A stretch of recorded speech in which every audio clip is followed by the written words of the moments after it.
There you go. Finally. Kalabaki, I'm the Parks and Community Services Director. Just have one introduction tonight. Looks like he's not here as of yet. He's Jimmy Lopez. He's a new park maintenance worker. He gets off at 3:30, and so may have had a really long day. But he's been with our team actually for the past 2 or 3 years as a part-time employee, and we just brought him on as a full-timer. He was born and raised here in Watsonville as the second of 4 siblings. Started working for us in 2020, and loves working for our parks and making sure that our young people and people of all ages have a safe place to play outdoors. He likes working on computers.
Diversion program in 2015. She was also involved with overseeing operations for an emergency shelter through Santa Cruz County's Project Room Key. Patty is currently assigned to the Community Services Division, which includes our post-incident team, cadet program, and community events. This is Patty. Nice to see you, Patty. I've gotten lots of letters from you, but I haven't seen your face, so now, welcome. Our next one is Program Coordinator Meredith Flores. She was hired on July 18th. Meredith is also a Watsonville native. She graduated from Cal State University, Monterey Bay with a BA in Social Work and Public Health and received her master's from San Jose State University in Social Work. Meredith has experience in Meredith has experience as an outreach worker in downtown Santa Cruz, working with unhoused individuals and connecting them to resources. In addition to providing crisis intervention and de-escalation for individuals experiencing mental health crisis. Meredith joins the Watsonville Police Department as the program coordinator for the multidisciplinary team. Welcome. She was my one of the partiers that we were hanging out with on National Night Out. Her parents are even bigger partiers in Councilwoman Garcia's area. Oh, yeah. And her niece goes to my school. So, yeah, I feel connected to the police department. I'm telling you. It's wonderful. Thank you. Welcome. Our last professional staff member is Media and Communications Assistant Christian Belmonte. He was hired on August 8th. Christian is from Santa Cruz and graduated from UC Santa Cruz with a BA in Film and Digital Media. Christian has experience working in television as a production assistant and as a news photographer for KSBW. He works closely with the city's public information officer, Michelle Polito. Christian, thank you for putting up with us. He was been with us all day long and ridden in the car with us and took our picture. And I know, really, thank you very much. And especially for putting up with Michelle's driving. It was fabulous.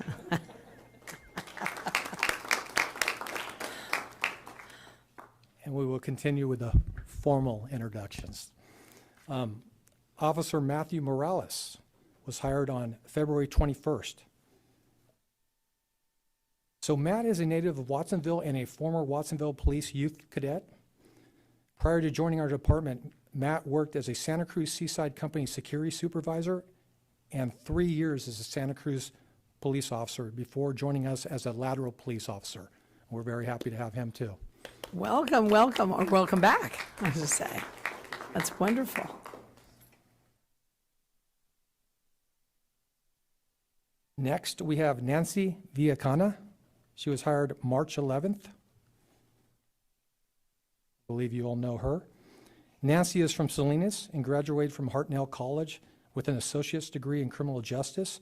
Prior to becoming a police officer, she worked as a psych assistant in a mental health unit in the state prisons. Wow, thank you for being here. That's impressive. Okay. I just wanted to say she was a great escort for National Night Out, and we had a chance to push each other on skateboards at one of our. Oh, I heard at one about of our that. locations. So next, I believe I have Officer Andreas Gutierrez. Andy. Call him Andy.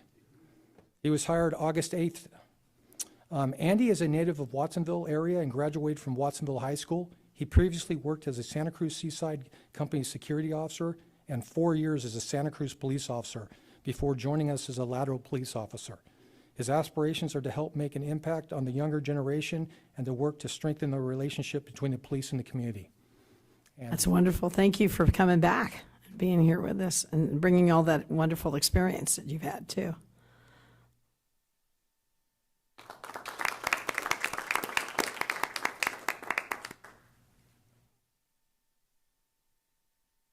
I now have Officer Raul Ramirez. So Raul was hired on August 8th, too. Raul is a native of Watsonville and graduated from Cabrillo College with an associate's degree in administrative justice. Raul is starting his law enforcement career with us. Raul. Welcome, welcome. Yay.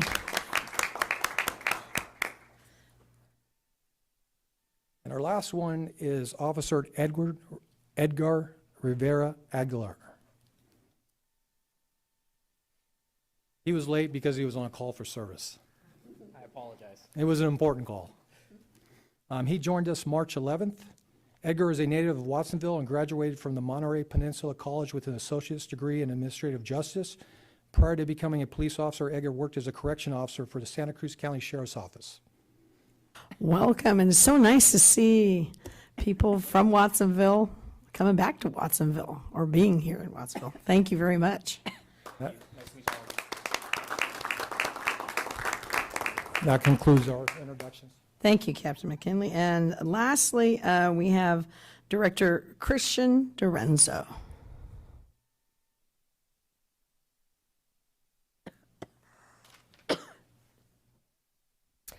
Good afternoon, Honorable Mayor, City Council. The door swings out for us this month, not in, so I'm just here to briefly announce 3 retirements of 3 very, very seasoned employees of the organization. This month, we bid adieu to one of our octogenarian mechanics, Mr. John Preston. He worked for the agency for 31 years. Behind me is Enrique Vasquez. Many of you will know him and recognize his name. His sister beat him out a few months ago, but he has been with the agency for an eye-watering 36 years. So I'm sure Wow. he's anxious. There he is. And in honor of Enrique's retirement, we were gracious enough to give him a shirt. So if you would show your shirt to everyone. So he's already in his full-on retirement attire, obviously. You're in your So retirement zen. fully casual. And I had invited her, but I don't see her. The last is Maria Esther Rodriguez, our assistant director / city engineer, has finally had enough of us. Yeah.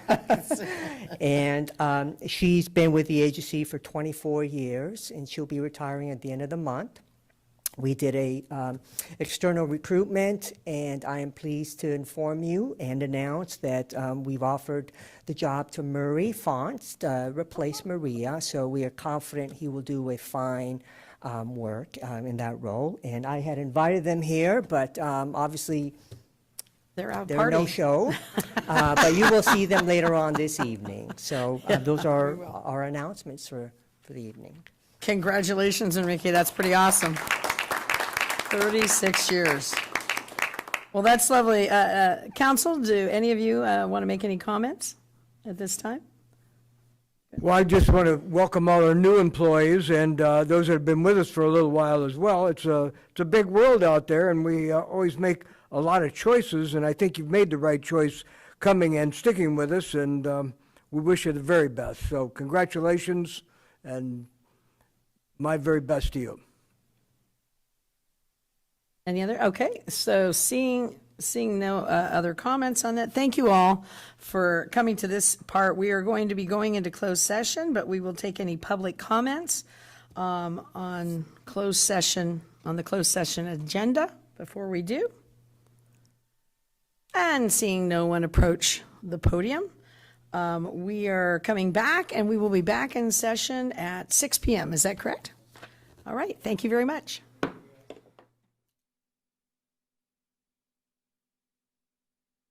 Welcome, everyone. We are resuming our city council meeting at 6:01. And my name is Ari Parker. I am the mayor of Watsonville, and I will look over to our city clerk and ask for roll call. Dutra. Here. Estrada. Here. Garcia. Here. Hurst. Here. Montesino. Quiroz Carter. Here. And Parker. Here. We have quorum. Is Mayor Pro Tem going to be joining us? I'm going to attempt to have him join. Okay, great. So at this time, we do not need a motion to excuse any absent council members. All right, so we'll move on, and we'd like to do the Pledge of Allegiance. Would you please stand? And salute. I pledge allegiance to the flag of the United States of America and to the republic for which it stands, one nation, under God, indivisible, with liberty and justice for all. Thank you very much.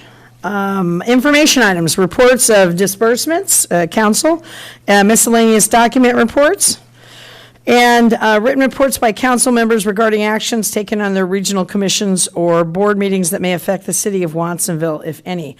Hopefully we've had an opportunity to peruse them. Are there any questions on any of these at this time? Okay, seeing none.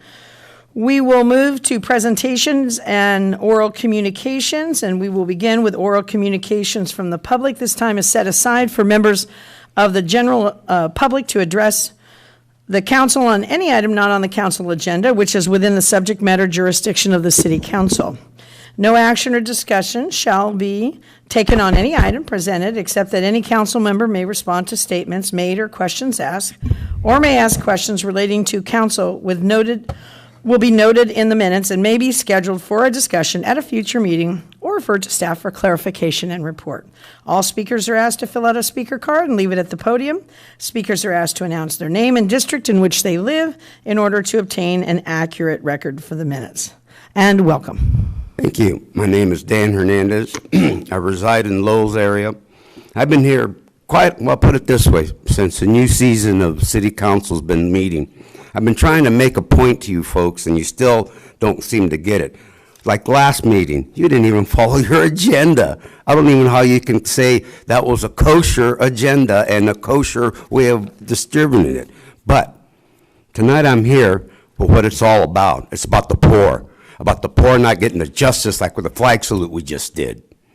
What's happening now is happened already in this city before, and that is where you're headed. And if you don't know what I'm talking about, then you're part of the problem. I'm talking about the problems of there's going to be more gang activity, more this, and it's so obvious that I don't know why this man won't listen.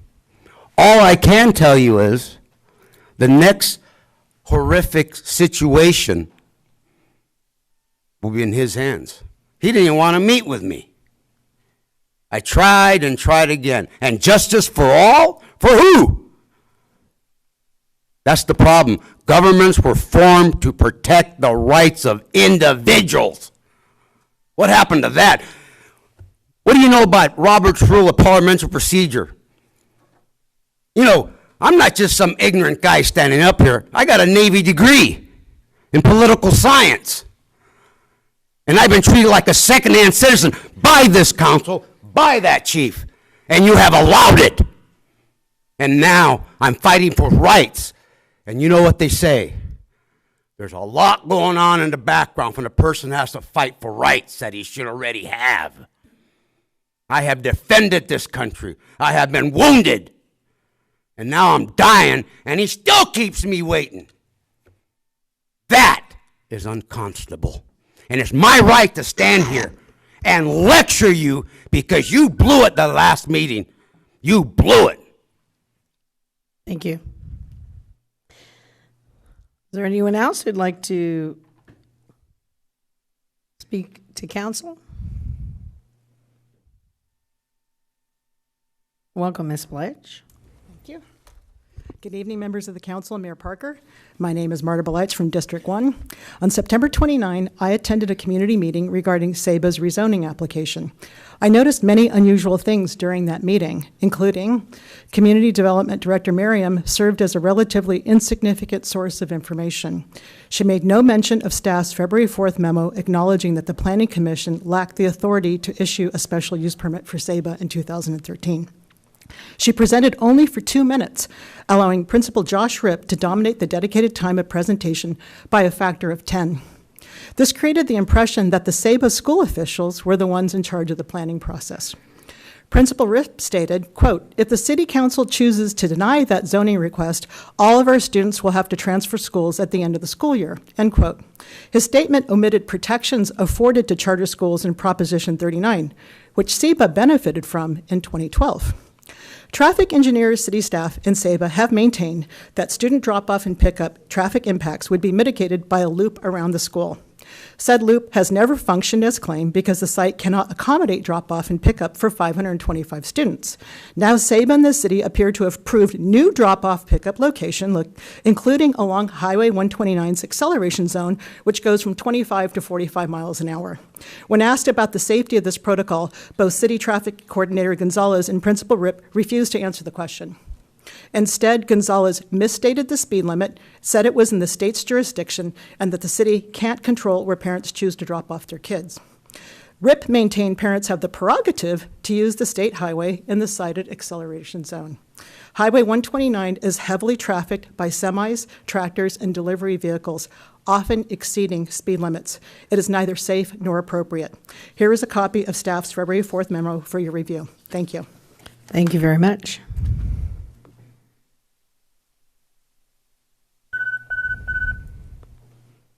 Please approach. Thank you very much. Welcome. Thank you. Good evening, council, mayor, city staff. Good to see you. My name is Bobby Marchesalt. I live in District 2. I'm also a previous member of the Ad Hoc Committee for Policing and Social Equity. And in 2 weeks from now at our next meeting will be the 1 year since we gave those recommendations. And I just wanted to visit tonight and suggest and hopefully encourage that the year would be a great chance. I try to keep up on the meetings as much as I can. I very well may have missed something. If there's been updates, my apologies. But if not, I thought it'd be a great chance for a public update just on where things are at with those recommendations, what kind of things we've done to move forward.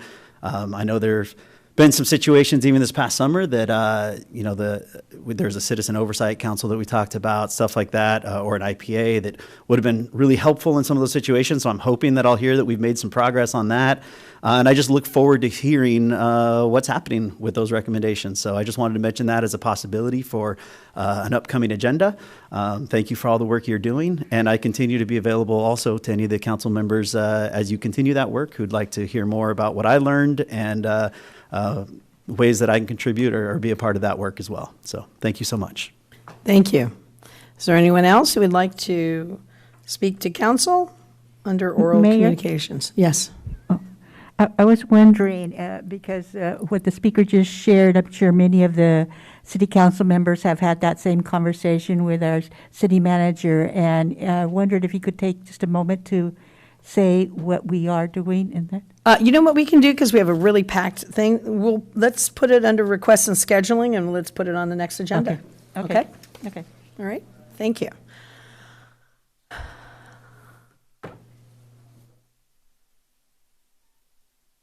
All right, welcome.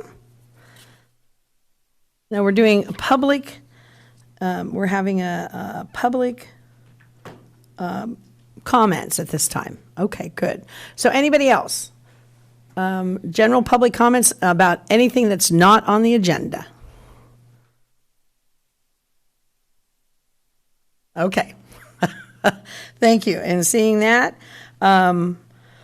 oral communications from our council. I'm going to start this time with, let's start with our Councilwoman Vanessa Quiroz Carter. Thank you, Mayor. Welcome to everyone for being here this evening, and I want to welcome our guests that are visiting from our sister city.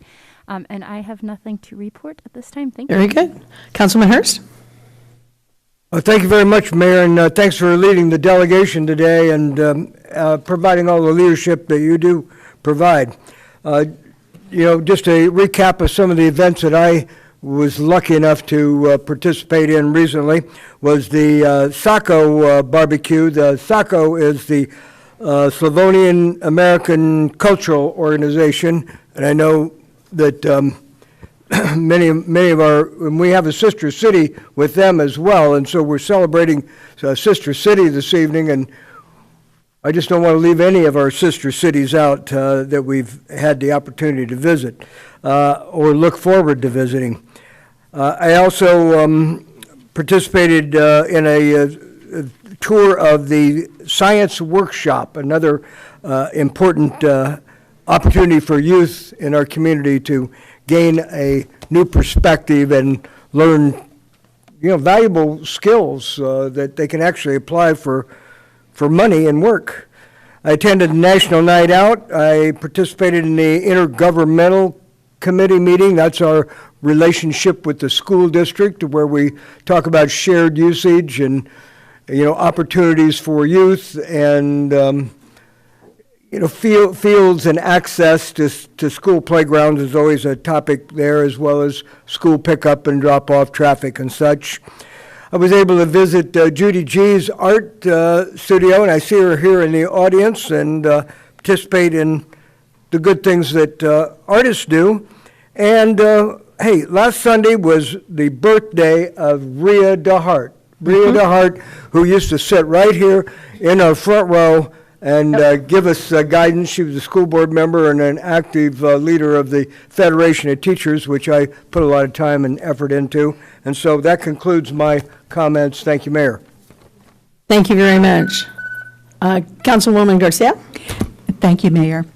Good evening, everybody, and it's so exciting to see so many people here tonight. My favorite activity was that I was shadowed by 2 male high school students from 9 a.m. to 2 p.m. just last Friday. One was from Aptos High School and one was from Watsonville High School. We began by me letting them know in terms of how operations and governance works in the city. I then pointed out to them that as community leaders, they needed to come up with a question or recommendations for those city employees with whom they were going to meet. Together, they decided they would ask City Manager Renee with which department he had the most difficulty working. Captain Tony gave them a tour of the police department, and he was asked how to prevent gang violence. They asked Chief Rudy how the fire department interacts with youth. Finally, they asked Director Nick what was the progress of the tax measure campaign. When we debriefed, they shared a lot of learning, and they each had a new perspective of what city government is. And at this time, I really want to thank Renee, Tony, Rudy, and Nick for taking time from the very, very busy schedule that they have to meeting with these young men, because they really, really did appreciate it. Both have agreed that they want to attend the city council meeting on November 15th, when all students who applied to connect with city council members will be attending. And perhaps at some time, Renee can share what that's going to look like. And that concludes my report. Thank you. Councilman Estrada? Thank you, Mayor. Just a warm welcome to everyone joining us here today. Thank you for being here. Everyone who's joining online or on TV, thank you as well. And just to let everyone know that ballots are being mailed this week. Please, if you're not, if you're not sure about a measure, or if you're not sure about something that's coming up, I always like to just repeat that you have 7 employees up here that are here to help and to be able to give you, hopefully, an objective opinion about a measure or something that's coming up in the election in a few weeks. So please keep your eye out. And like I said, our information is available on the website. Hablamos español, y si tienen preguntas sobre la elección que pronto se está arrimando en noviembre, estamos aquí para ayudarles. And I hope people do take us up on this offer. So thank you for being here, and I yield my time, Mayor. Thank you. Councilman Dutra. Great. Thank you, everybody, for being here as well. I want to say today was a great day with the mayor and Councilmember Hurst. We took our delegation around from Portugal, so they got to see our great city. I look forward to having speaking later. We could talk about our experience and the monumental moment we're about to celebrate. So thank you. Thank you. You know what? From Saco to National Night Out, and I want to thank all the folks who were involved with National Night Out, all of the police officers who escorted us, and all the neighborhoods who organized. It was a blast. If you weren't a part of it and you weren't able to, go to it next time. The fire department was out there, the police department was out there, and some great food. Oh my God, the food from neighborhood to neighborhood. So it was wonderful. I'm going to recognize City Clerk Erwin Ortiz because he has an important announcement he'd like to make. Thank you, Mayor. My name is Erwin Ortiz. I'm the city clerk for the city of Watsonville. I'd just like to point out that we've started our early voting process. So effective yesterday, you can come into our office and turn in your ballots or pick up a new ballot if you've lost your own. On the screen there, you can see the dates. So we start working from October 10th all the way through Election Day. It's weekdays from 8 a.m. to 5 p.m. And leading up to the election, we have 2 weekends we'll be working. November 5th and 6th will be open from 9 to 5. And the weekend prior to that will also be open over the weekend from 9 to 5. On Election Day, our hours are special. It's from 7 a.m. to 8 p.m. So we encourage you to stop by or reach out with questions to us. We have voter registration forms. We have voter guides. We have the ability to help you with any voting services that you may want to access through the County of Santa Cruz, but located here in Watsonville. So you can reach us by calling 768-3040, 768-3040, and ask for Erwin, or you can talk to any of my staff and they should be able to assist you. Thank you. Thank you very much. Great information to have. I'm going to ask our attorney, Samantha Zettler, to comment on the report out of closed session. Good evening, council members and community. Closed session was had on the item on the agenda, and there is nothing to report. Okay, thank you. Okay, so I'm going to head down. And if I could meet with everyone who's here to recognize October as Italian Heritage Month and would like to join me at the podium, I will meet you there.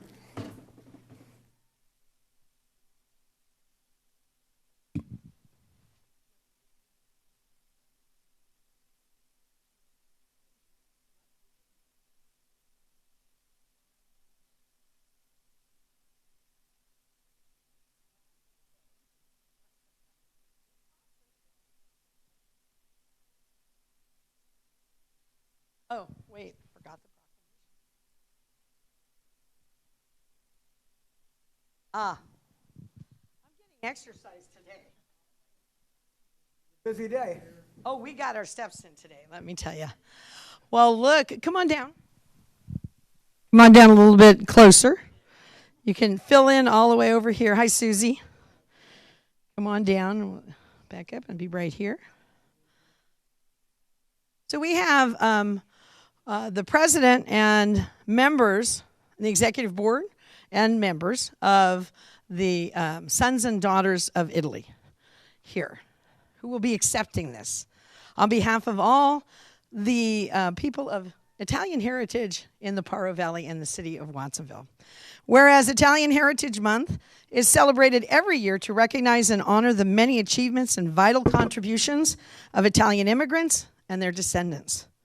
And whereas it was first celebrated in 1989 when it was proclaimed by President George H.W. Bush, and whereas Italians began to migrate in the late 1800s, fleeing from widespread poverty, diseases, and natural disasters.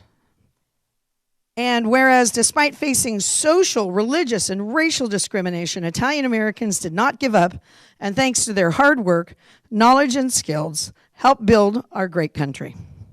Whereas our community is honored to have organizations like the Sons and Daughters of Italy in America, the OSIA, Watsonville Lodge, number 2016, whose mission is to promote and preserve the history, traditions, culture, and language of Italy for the benefit of all humanity.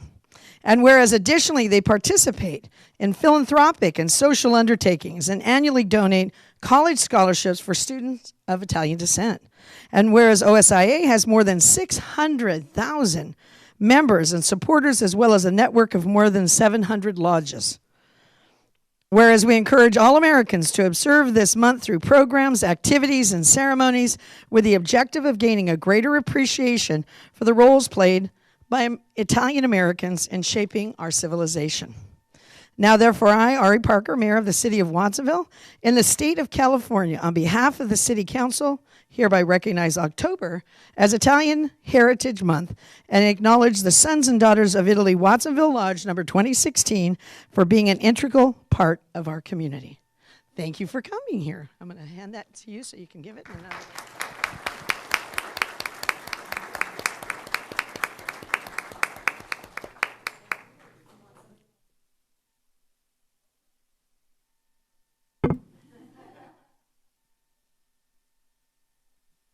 I have something I'd like to read. It is, I am an Italian American. I am an Italian American. My roots are deep in the ancient soil, drenched by the Mediterranean sun and watered by pure streams from the snow-capped mountains. I am enriched by thousands of years of culture. My hands are those of the mason, the artist, the man of the soil. My thoughts have been recorded in the annals of Rome, the poetry of Virgil, the creations of Dante, and the philosophy of Benedetto Croce. I am an Italian American, and from my ancient world, I first spanned the seas of the New World. I am Cristoforo Colombo. I am Giovanni Caboto, known in the American history as John Cabot, discoverer of mainland North America. I am Amerigo Vespucci, who gave my name to the New World, America. First to sail on the Great Lakes in 1674, founder of the territory that became the state of Illinois, colonizer of the Louisiana and Arkansas. I am Enrico Tonti. I am Filippo Mazzi, friend of Thomas Jefferson, and my thesis on the quality of man was written into the Bill of Rights. I am William Paca, signer of the Declaration of Independence. I am an Italian American. I financed the Northwest expedition of George Rogers Clark and accompanied him through the lands that would become Ohio, Indiana, and Illinois, Wisconsin, and Michigan. I am Colonel Francesco Vigo. I mapped the Pacific from Mexico to Alaska and to the Philippines. I am Alessandro Malaspina. I am Giacomo Beltrami, discoverer of the source of the Mississippi River in 1823. I created the Dome of the United States Capitol. They called me the Michelangelo of America. I am Constantino Brumidi. In 1904, I founded in San Francisco the Bank of Italy, now known as Bank of America, the largest financial institution in the world. I am A.P. Giovannini. I am Enrico Fermi, father of the nuclear science in America, first enlisted man to win the Medal of Honor in World War II. I am John Basiloni of New Jersey. I am an Italian-American. I am the millions strong who served in the America's armies and the tens of thousands whose names are enshrined in military cemeteries from Guadalcanal to the Rhine. I am the steelmaker in Pittsburgh, the grower in the Imperial Valley of California, the textile designer in Manhattan, the movie maker in Hollywood, the homemaker and the breadwinner in 10,000 communities. I am an American without stint or reservation, loving this land as only one who understands history, its agonies, and its triumphs, can love it and serve it. I will not be told that my contribution is any less, nor my role not as worthy as any other American. I still stand in support of this nation's freedoms and promise against all foes. My heritage is dedicated to my nation. I am proud of my full heritage, and I shall remain worthy of it. I am an Italian American. It was written by Angelo Bianchi. I want to thank all of you for supporting our group, our lodge, and all of our businesses and families. Thank you.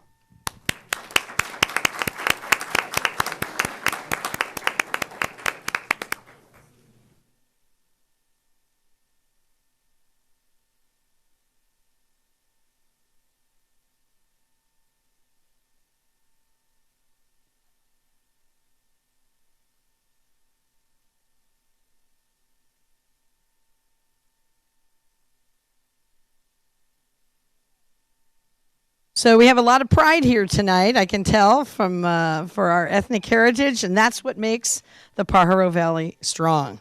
So we're going to continue on with our meeting, and we are going to be celebrating our new sister city.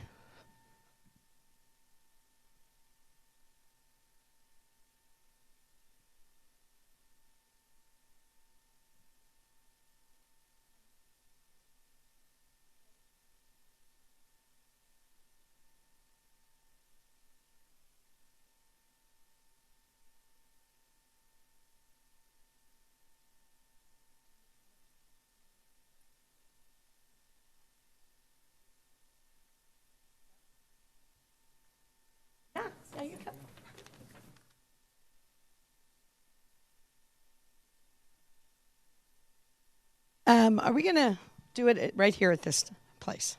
So if we could, I could have our delegation, and that's why from the Presidente of Veloz, Presidente Luis Virgilio de Sousa da Cervera. Okay. Presidente of Veloz, São Jorge Island, Azores Islands in Portugal. And today we have an agreement between Watsonville, California and Veloz to become sister cities. We have many of you who were involved in this process, and it started at least a year ago, but I know that many of you talked about it for years and years and years. So I'm going to turn this over to Councilman Dutra, because he is a part of that committee. You can speak to that, okay? Thank you. This has been definitely a progress over years, and I want to say appreciate maybe if all the committee could actually come up here and join me as well, so that you could be part of the ceremony. Goret, John, Gloria, Lucy. Yeah, you can stand over here, please. So, I think it's really important to continue to highlight our beautiful cultures that are inside of our community, and we have been working on this. It takes a lot of work, and a lot of people are from the island of São Jorge, who we are becoming a sister city with Veloz. So it was only appropriate and right that it seemed like this would be the ideal first sister city from Portugal. And so I want to say thank you just to everybody who is a participant of this and all the hard work, because this has been a lot of hard work. And we'll continue to build this relationship over the years. And I know that we appreciate you and all of you for coming. I know you're probably a little jet lagged, but thanks for being here. And they got to see our beautiful city, Monterey. They got to see the Santa Cruz County, Monterey. Today they saw Watsonville, and they got to see all of the a couple of businesses. Annie Glass, wanted to say thank you to Annie Glass and Martinelli's for letting us show their businesses. Thank you to Watsonville Chevrolet for letting us use the vehicles that we've been able to move around in. So we have a lot of thanks around. And thank you to the city of Watsonville, who has been supportive and opening their arms and welcoming everybody. So thank you. Okay. So we're going to be signing an agreement, Presidente. And I like the term Presidente. I just want you to know.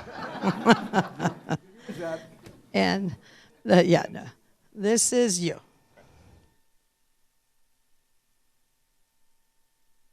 See, he's going to make me competitive about his signature. Yep.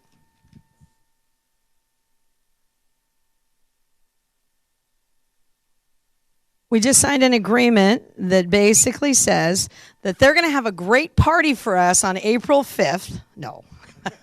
But they are going to have a wonderful party, and we're going to all try to be there. And we'd like to invite all of you guys. Is that okay? Yeah, to visit. And we are thrilled to establish a sister city with the Azores, where so many of our people in Watsonville and families in Watsonville have a connection. So at this time, I'd like to offer a key to the city. You can see it. Presented to our sister city, Vilas Sajores Island, Azore Islands, Portugal, by Mayor Ari Parker on behalf of the city of Watsonville City Council to our new sister city. That's for you. And I'd like the Presidente to be able to make some remarks, but you're going to have to translate a little bit. Well, for those of us who don't understand Portuguese, you go.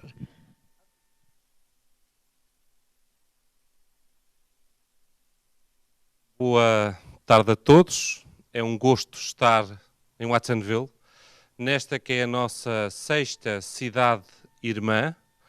Já temos 5. Tínhamos uma germinação já com Tracy, nos Estados Unidos, com sensivelmente 30 anos, e foi com muito gosto que há uns meses atrás, através do Jimmy Dutra, recebemos o convite do Watsonville para sermos cidades irmãs. Velas de São Jorge Açores, Portugal, com os Estados Unidos, Watsonville.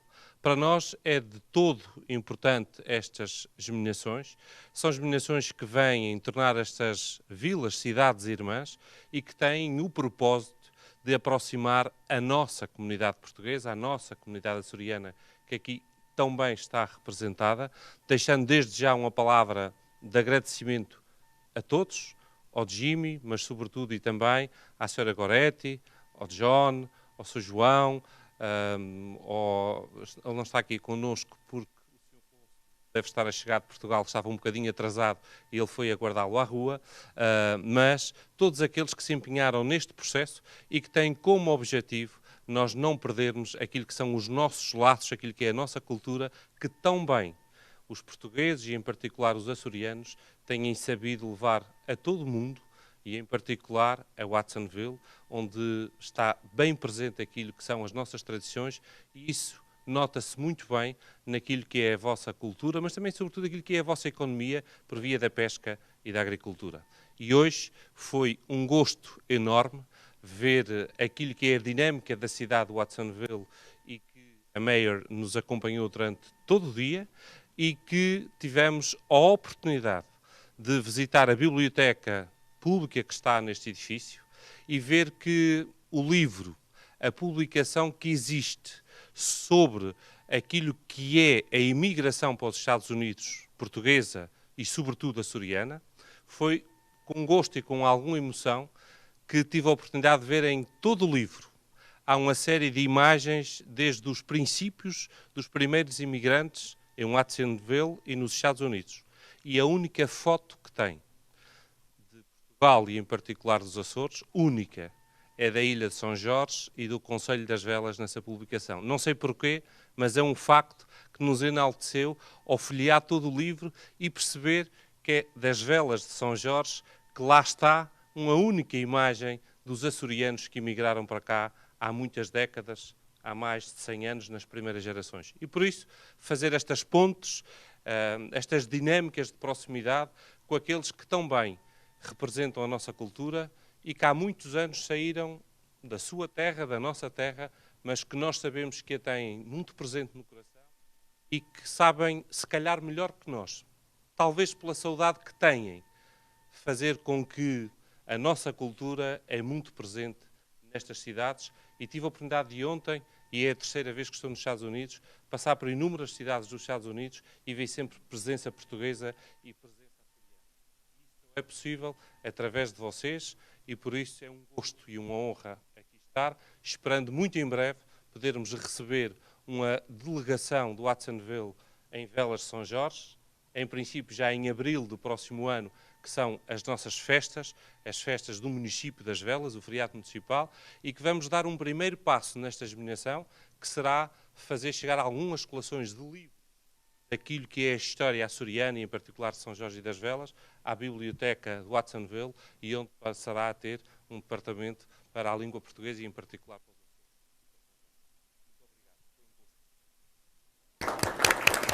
I'm not going to do it all. You're not going to do it all.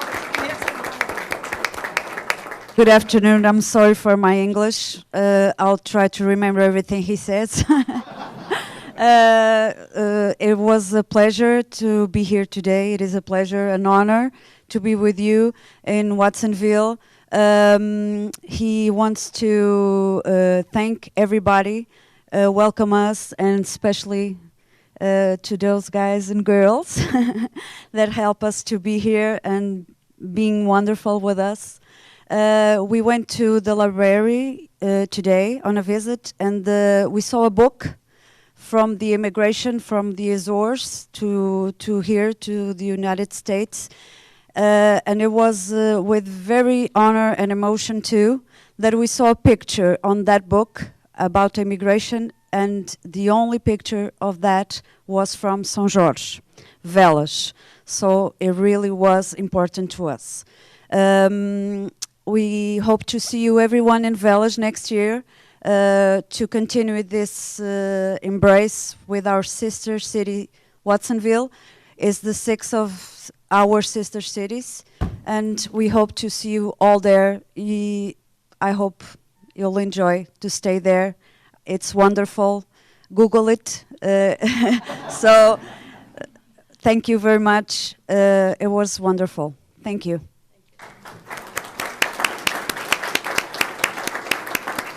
And we have one other special guest who just walked in, is the Consul General, and I'm going to give this to him to see if he would like to make a comment.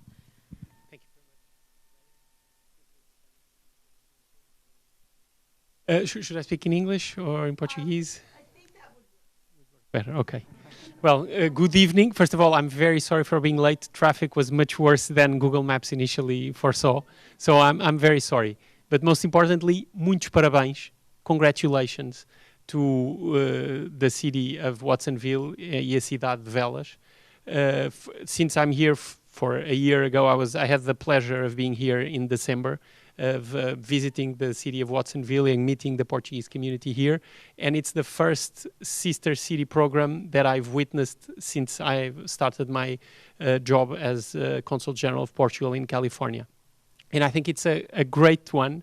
And for me, it has a particular meaning. The mayor, the Presidente da Câmara, I believe, probably doesn't know, but I've been often in Velas, estive várias vezes em Velas.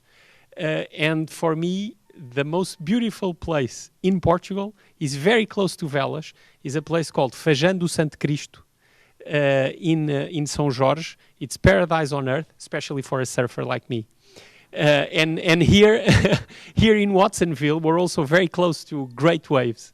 And Velas is a very beautiful city. Watsonville is also a very beautiful city. And the surroundings that they have in common agriculture. They have in common surfing again. But most importantly, as always, it's the people. And I've had the pleasure of meeting the Portuguese community of Watsonville 9 months ago. I've had the pleasure of meeting many people in Velas, many of the people from Azores, and especially to the people of Velas, of Watsonville, sorry, the Portuguese community that came. The one here in Watsonville, I'd say it's a real, very good example of the Portuguese contribution to California. Very hardworking people, very humble people that they did not just cross the Atlantic, they crossed the entire American continent to make the best for themselves, for their families here. And it's incredible what they've achieved in terms of culture, social, economic, and political life, as Jimmy is an example of it. Recently, the President of Portugal was in California. We were for 5 days from San Diego to San Francisco, Napa, passing by LA and San Jose and so on. And he knew the dimension of the Portuguese community in California, but even so, he was extremely surprised and overwhelmed with the level of Portugalidade that he found in California. And obviously, it's the people that are at the core, and it's concrete actions of cooperation like this one that allow for this cooperation to be fruitful. So, once again, thank you very much. Muitos parabéns. And now I really hope, and I'm certain, it will be a partnership with concrete acts, exchange of people, many things that I believe Velas and Watsonville can do. Congratulations. Thank you very much. All right, can we go to the middle? Let's go take some pictures. We want to do that. Is everybody that wants to be in a picture here? Let's go over here. I'll be a teacher in this moment. Come on over. And we'll start there. And council, would you like to be a part of this picture as well? And, I think we'll stand on either side. Council, you're going to join us in the back. Okay, and then... Okay. Presidente, would you like to join me?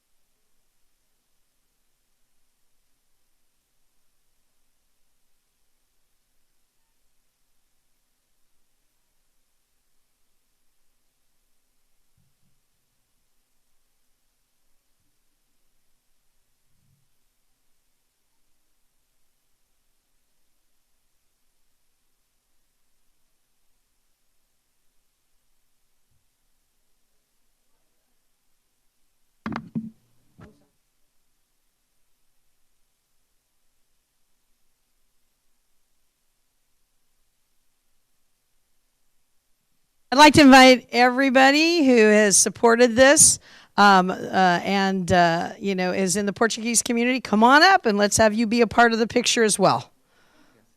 Look at all the shy people. Oh my goodness. Come on, shy people.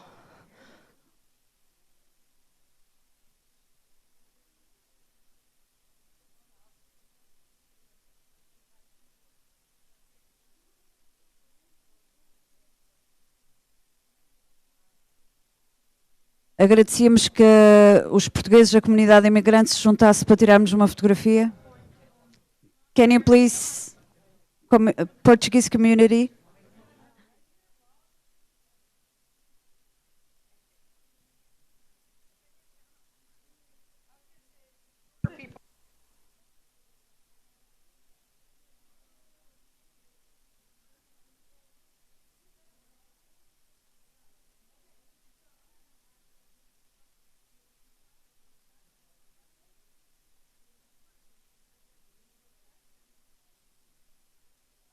so much.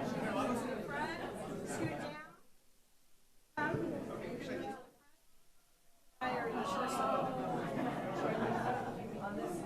How's that? Right here is good.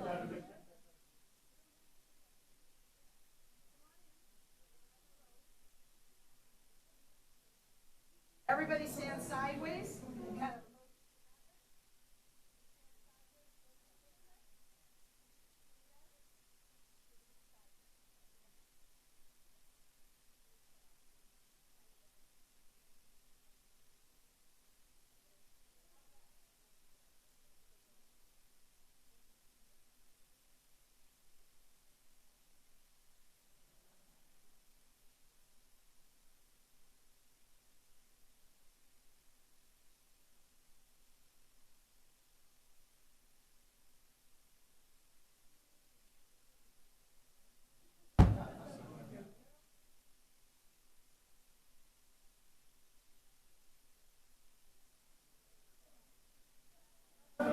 Word. Thank you very much. Thank you, everyone. Thank you. Very nice. Thank you for coming and supporting. That was wonderful.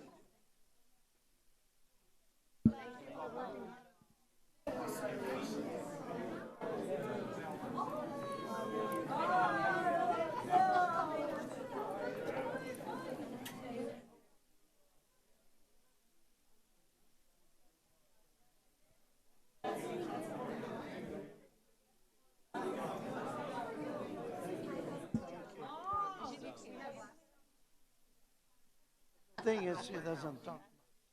Oh, just like my family.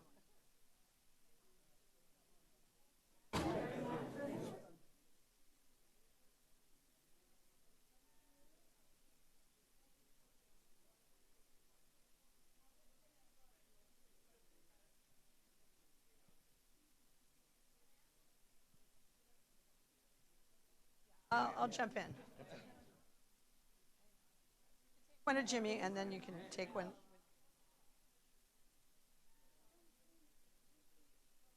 Oh, I don't want to step on it. Okay. Oh.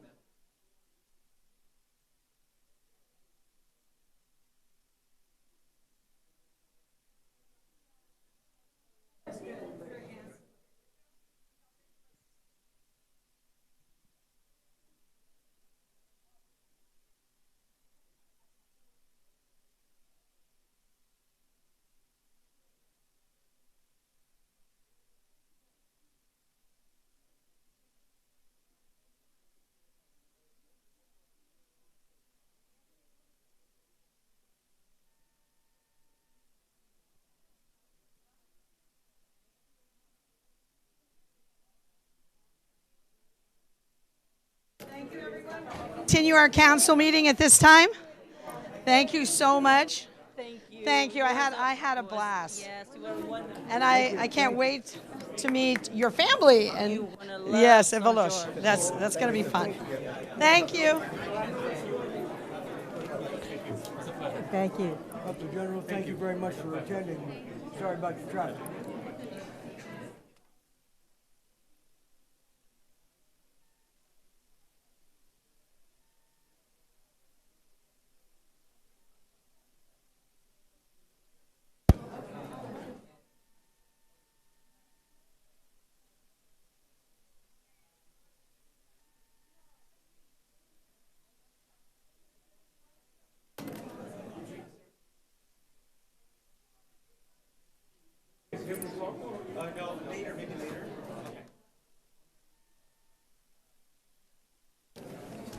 Congratulations.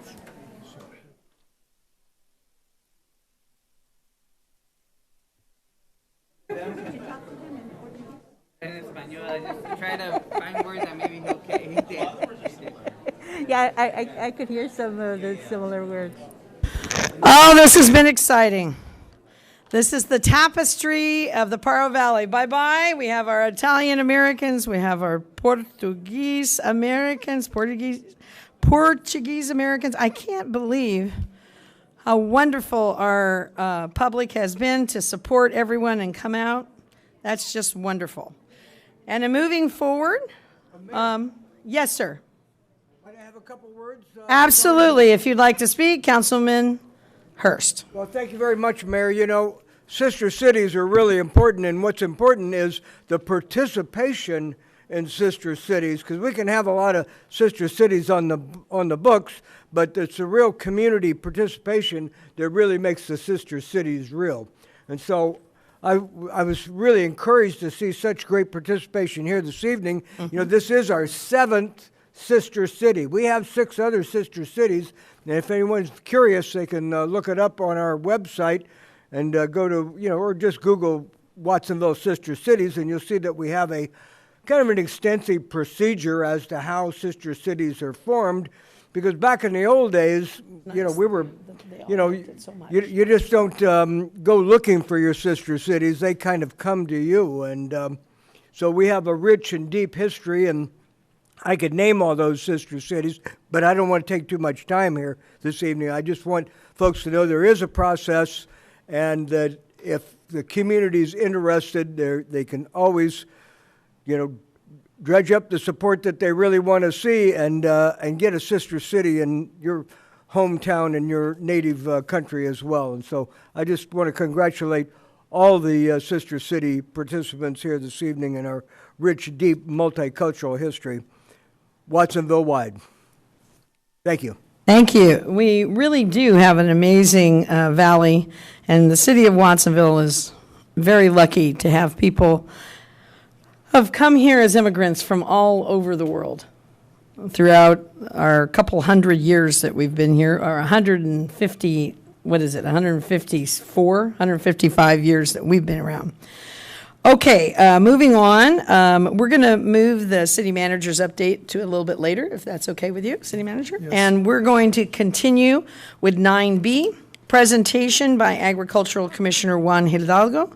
And then we will also hear from CORA, which is Campaign for Organic and Regenerative Agriculture, on the use of pesticides.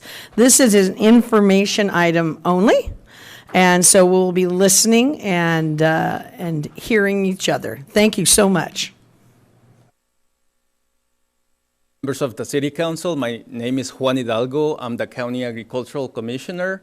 I'm also the sealer of weights and measures, and I'm also the Director of Mosquito and Vector Control for the County of Santa Cruz.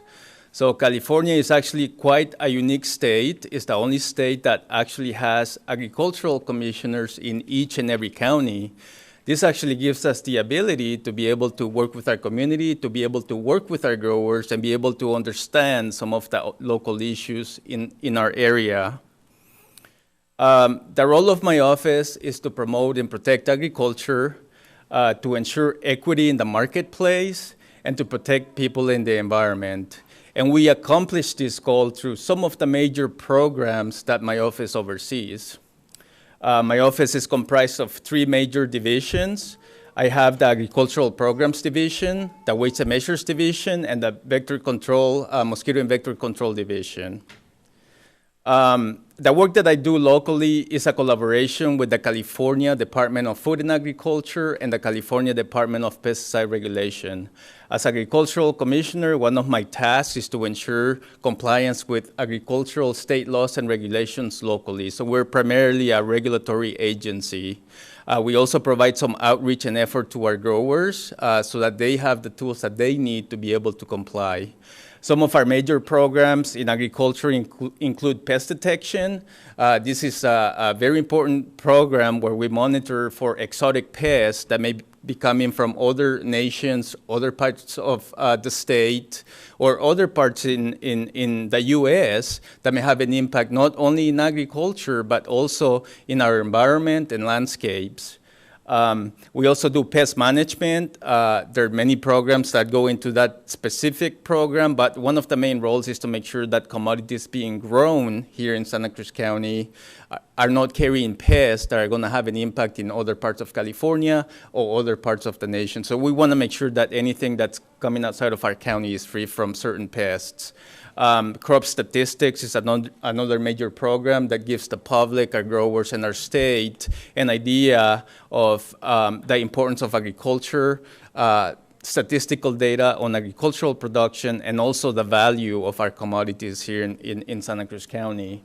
Weights and Measures is a consumer protection program. Many people may not know that we exist, but basically it's a consumer protection program. We're out there ensuring that all businesses are following the same set of requirements to maintain accurate commercial devices, whether it be a grocery store scale, or when you go to the gas pump in the morning, how do you know you're getting a gallon of gas, right? So my staff ensure that all of these commercial devices are inspected annually to make sure that they're accurate. Some of the major programs in Weights and Measures also include price verification or audits in some of our major stores to make sure that, when you see a price on the shelf for a commodity, that is what you're being charged at the counter. When you go and pay for it, you'll be amazed, how many businesses don't keep up with price changes, and then you go up and pay for your item, and then you realize when you get home that you got overcharged on something. And so we're there to ensure that businesses are being held accountable to maintain their prices and to protect our communities.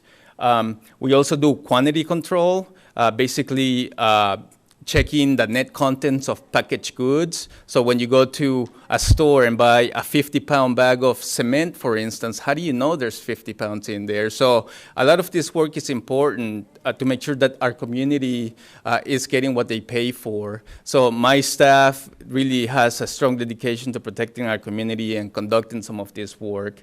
Lastly, as Director of Mosquito and Vector Control, one of our main areas of work is to ensure and protect our communities from vector diseases, primarily from mosquitoes, and we do that through management of mosquito breeding habitat to make sure people can feel comfortable going out on a walk in the afternoon and not getting bit by mosquitoes, and preventing the diseases such as West Nile virus that can have impacts on some members of our community. Now, to get at what I've been asked by your council to come before you tonight, which is about pesticides. So pesticides is definitely one of the major programs my division oversees. The California Food and Agricultural Code actually defines what a pesticide is. And, the definition is that a pesticide is any substance intended to be used for defoliating plants, regulating plant growth, or preventing, destroying, repelling, or mitigating any pest which may infest or be detrimental to vegetation, man, animals, households, agricultural, and non-agricultural settings. So, the definition is really broad, and it really includes a variety of different materials. Most people are familiar with what pesticides are. These include insecticides, fungicides, herbicides, and rodenticides, for example. I think it's important to know how are these materials being put out there for growers, for community members and companies to be able to use legally. There's a process for it. All of it starts with the Environmental Protection Agency at the federal level under the Federal Insecticide, Fungicide, and Rodenticide Act. EPA is the primary agency charged with registering pesticides to be legally used here in our nation. Here in California, we take it a step further. The California Department of Pesticide Regulation has their own pesticide registration branch. So even though a pesticide may have been registered federally, it cannot be used here in California until California's pesticide registration branch has had the opportunity to evaluate the pesticide.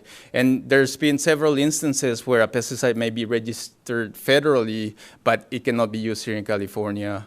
Some of the information that the Department of Pesticide Regulation is looking at is evaluating scientific studies for human health impacts, environmental impacts, to make sure that the pesticide is actually going to be efficacious on the use of the pest that it's claiming to control, making sure that pesticides has a label. They have a label that provides information to the pesticide handlers about, hazards related to their use, protective equipment, making sure that it has a signal word that provides information to that user about how toxic the material is. So all of that information is information that gets reevaluated here in California before the material can be approved for use here in our state. Finally, the Department of Pesticide Regulation adopts additional regulations to support state laws and regulations when it comes to the use of pesticides here in our state. I think it's important to note that, once a pesticide is registered, the state doesn't just forget about it. California has what we call a continuous evaluation process. So even after a pesticide is being used, whether it be in agriculture, whether it be in a structural setting or at home, they continue to evaluate the use of that material for any unintended impacts it may have on the environment and people. And so, this continuous evaluation process is important because as they come back and review these materials, they can, if they find additional risks associated with the use of that material, they can impose additional regulations to mitigate the risk to users, or they can actually end the registration for the use of that material. Where pesticides used, I think, the majority of people I talk to in our community, agriculture definitely comes to the top of their minds, right? I mean, it's all over us. City of Watsonville has a lot of agricultural land in our area here, some of the best soils in the state, in the nation.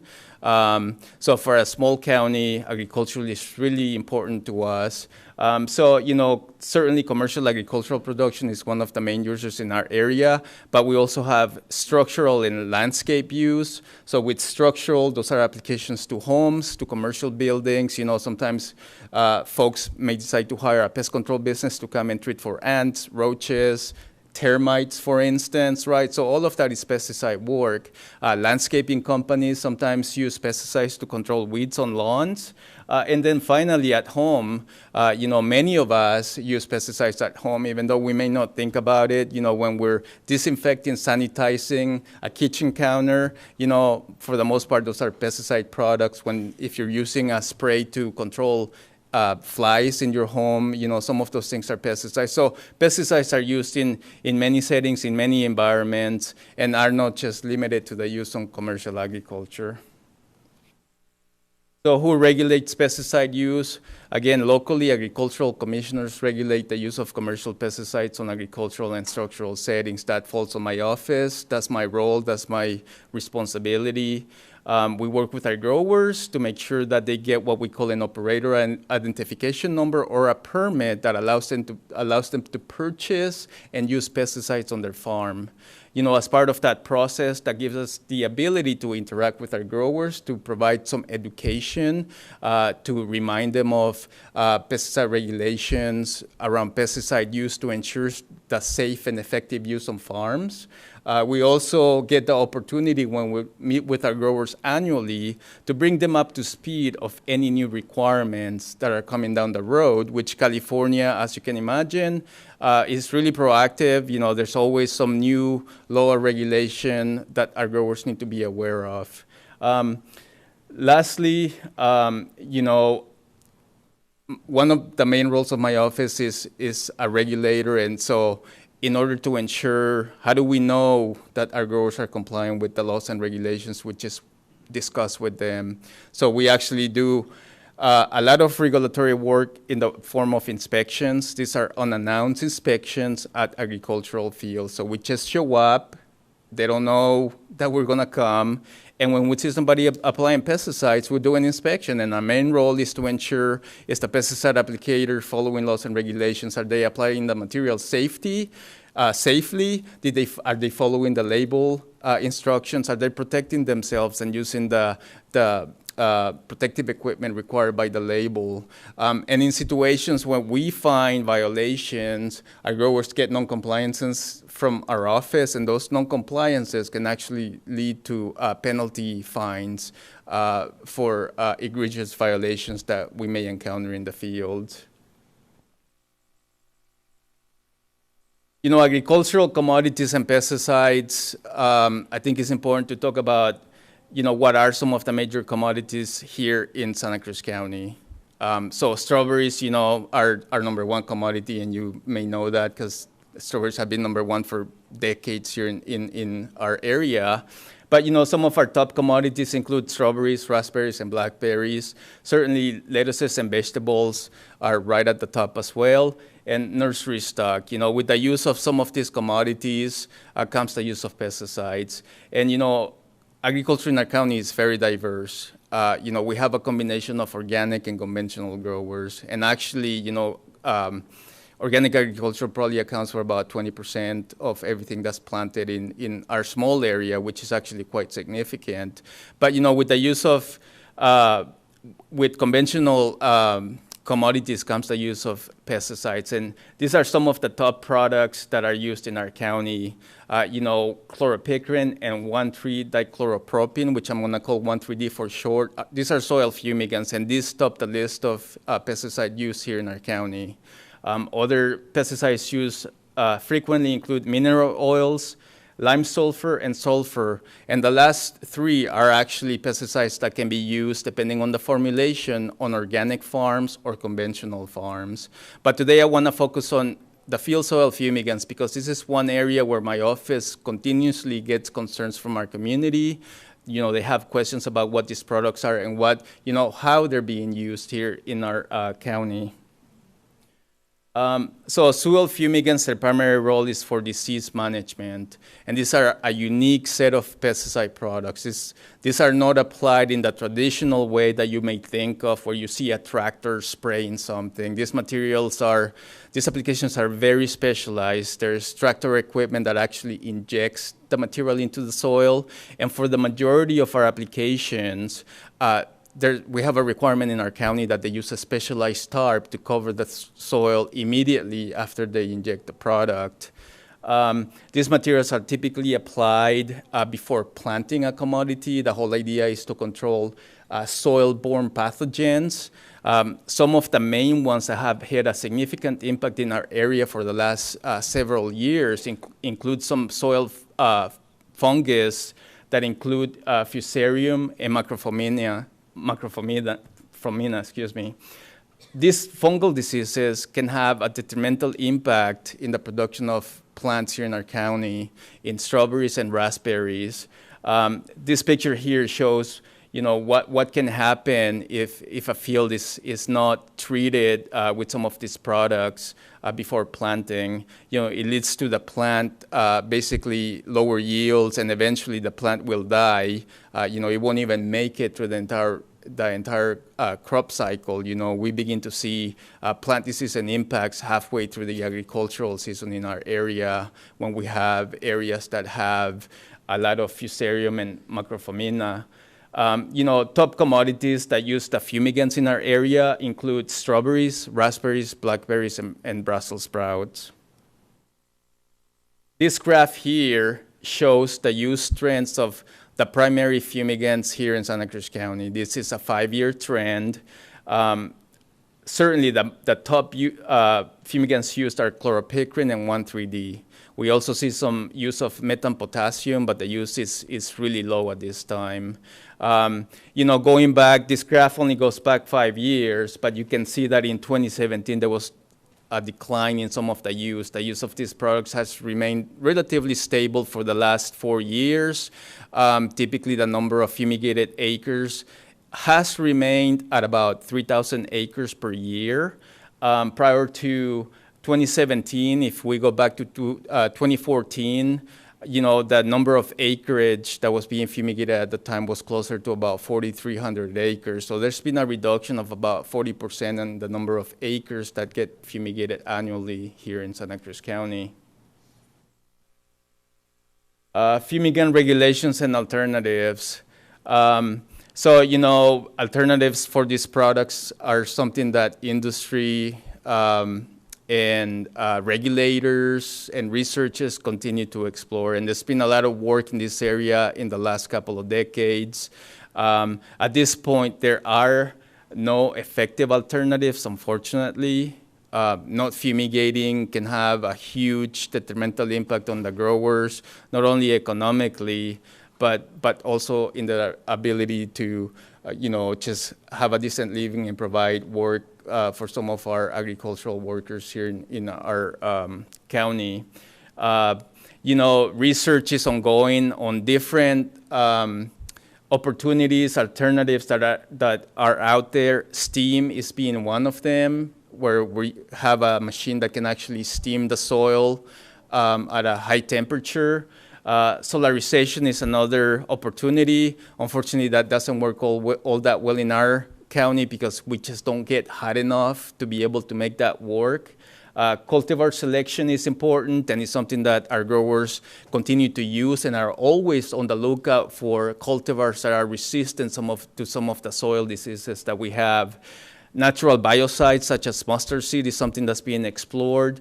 Anaerobic soil disinfestation is another method that continues to be explored, and research is being conducted on that. All of these fumigants are California restricted materials, so as I mentioned earlier, growers wanting to use these products have to get a permit from my office to be able to use them. They're only applied by professional pest control businesses here in our county. Certainly, some of our requirements have limitations on the size of the farm that can be fumigated at one time, the use of specialized tarps that must be used for these products, and also that the use of these products is seasonal in our area. Typically from July through about early November is when we see the majority of use, and the use is limited to once a year per field site.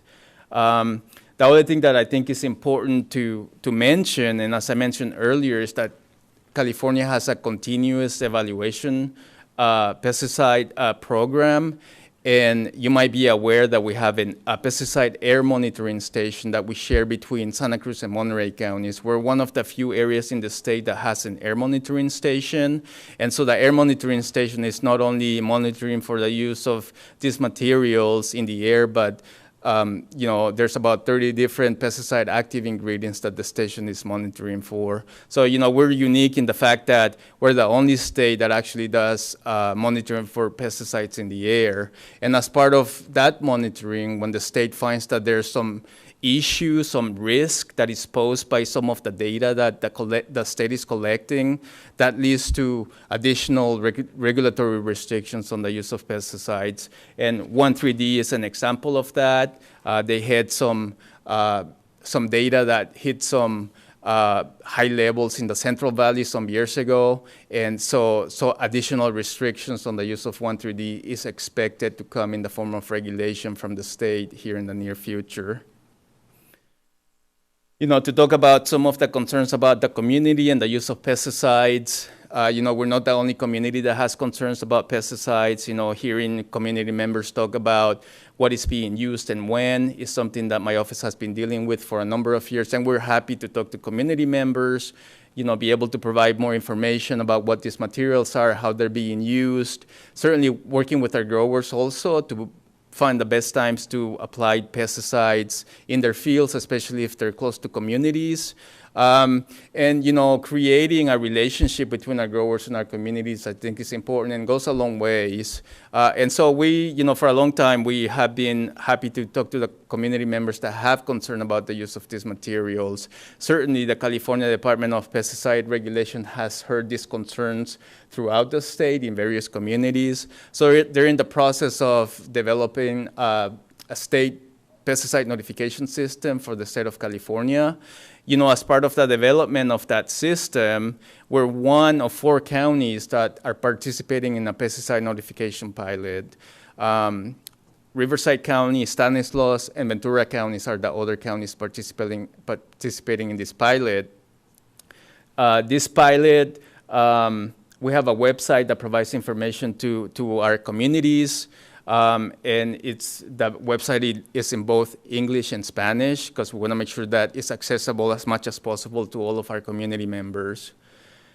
If you haven't seen the website, I encourage you to take a look at it. There's a lot of good information for the community, especially some frequently asked questions about the pesticides being used. But here's a map of the community that has been selected here in Santa Cruz to receive notifications. The community is here in the city of Watsonville. It's a small part of our community, roughly about 1,200 homes. It includes our senior village community, and it expands from there to other communities, other homes in that vicinity. Notifications for our pilot includes 1 mile out from the community, and our notification pilot is specific to soil fumigant. So that's chloropicrin, 1,3-D, and methamphotassium. Community members within the pilot area can choose to sign up to receive a text or email notification. However, we're trying to be as transparent as possible with the information that we're providing our community, and our website is available to any community member that wants to see the information. And we are posting the information, the notification the community receives is also being posted on our website. And so it's available to all. As far as the state pesticide notification system, that's still under development. The state continues to have hearings to hear from the community on what they would like to see as part of a notification system. As a matter of fact, there's a set of hearings that will be held throughout the state in two different communities and online next month. And I know some of our community members have participated already in providing some feedback in some of the previous hearings that the state has held.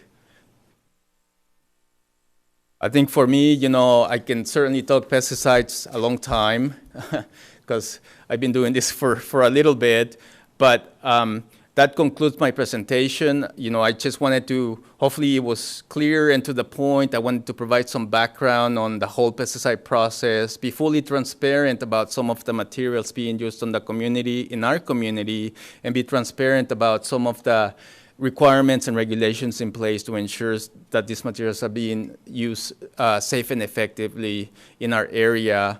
And so with that being said, I would be happy to answer any questions that you may have for me.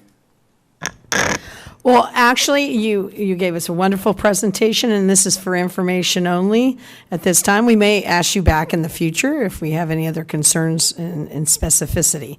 We thank you so much for coming and for. Excuse me, Mayor, I really would like to ask a question. I'm gonna ask you to hold off on that because we have another presentation as well, and I promised that I would give equal time. So in doing so, some of your questions may be answered in that as well. But I wanted to. If they're not, could I then ask the question? Well, we could submit it to him, and if there's something else, we'll see. Just want to make sure that we give everybody a fair time. Okay, so thank you so much, and I've learned a tremendous amount in your presentation. I thought it was very clear. And if you'd like to join us for the next presentation, we're going to have Cora. Campaign for Organic and Regenerative Agriculture come up. And do you have someone who is going to be the... Thank you, Mayor Parker. I'll be you, Mr. facilitate it. Scow? Adam Yeah. Bolaños-Scow here. Okay, so I'm going to let you know that I'll be watching the time, so I'll let you know when your time is getting close to end. Thank Okay? you for hosting us, to your city manager, to the council. We have a clicker here. Beautiful. Thank you so much. Clicker. Okay. I'll be the slide clicker. I just want to frame our presentation and a little bit about the framing of how this is happening. Some of you may not know that I was involved with the campaigns to ban fracking in Santa Cruz County, in Monterey County, and San Benito County, which overcame lots of lobbying and money to win those campaigns. The reason why those campaigns happen is because the state of California allows local counties to decide whether or not to have oil drilling and what types of oil drilling should happen. That is not the case with pesticides. That authority was taken away by the state of California 30 years ago when Sonoma County and Mendocino County were having some success in regulating pesticides. So that's a little bit about, that'll inform the rest of what our presentation is going to be about and why we're here before you tonight and why we'd like to ask for your help. So our first speaker is, Cora started about a year ago with the vision of trying to get more farmland converted to organic here in this valley. As the commissioner stated, we're about 20 to 25, some people thought 30%. And that this county is actually the birthplace of the organic standard as a legal standard created by the United States Department of Agriculture. It's a pride point for the Santa Cruz County. And we have lots of famous professors and successes here. And so we want to build on that. So I want to invite the retired nurse Kathleen Kilpatrick to take you through some of the problems that we're still seeing with pesticide use in the county. Alejandro, we're going to see if the clicker works. Okay, Kathleen Kilpatrick. I live in District 7. And I do want to thank Commissioner Hidalgo. We have had really, we're really lucky to have him. We've known about some other ag commissioners in the state, and yeah, we're really lucky. Communication is really good. He and his right-hand man, Dave Sanford, have been very forthcoming with information and with data. Unfortunately, that data often comes in a form that it's not real easy to use. So we rely on this thing called Tracking California, which is a mapping tool, and it also has graphs and tables that describes pesticide use in California. Unfortunately, the DPR, Department of Pesticide Reform, is slow on uploading the pesticide use reports, so the data we have is from 2018.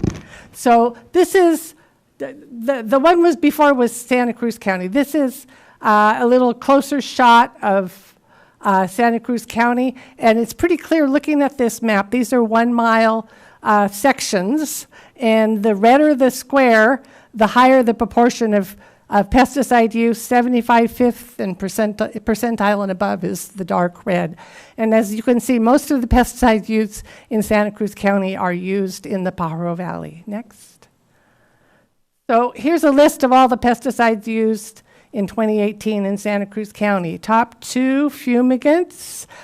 There's a big long line there of some that are used in both conventional and organic agriculture. Number 8, again, is the fumigant, the KPAM it's called. Number 10, malathion, a carcinogen and also a neurotoxin. Next. So here's a map, the same map that Juan showed of the notification area. The focus of this, as he said, was fumigants.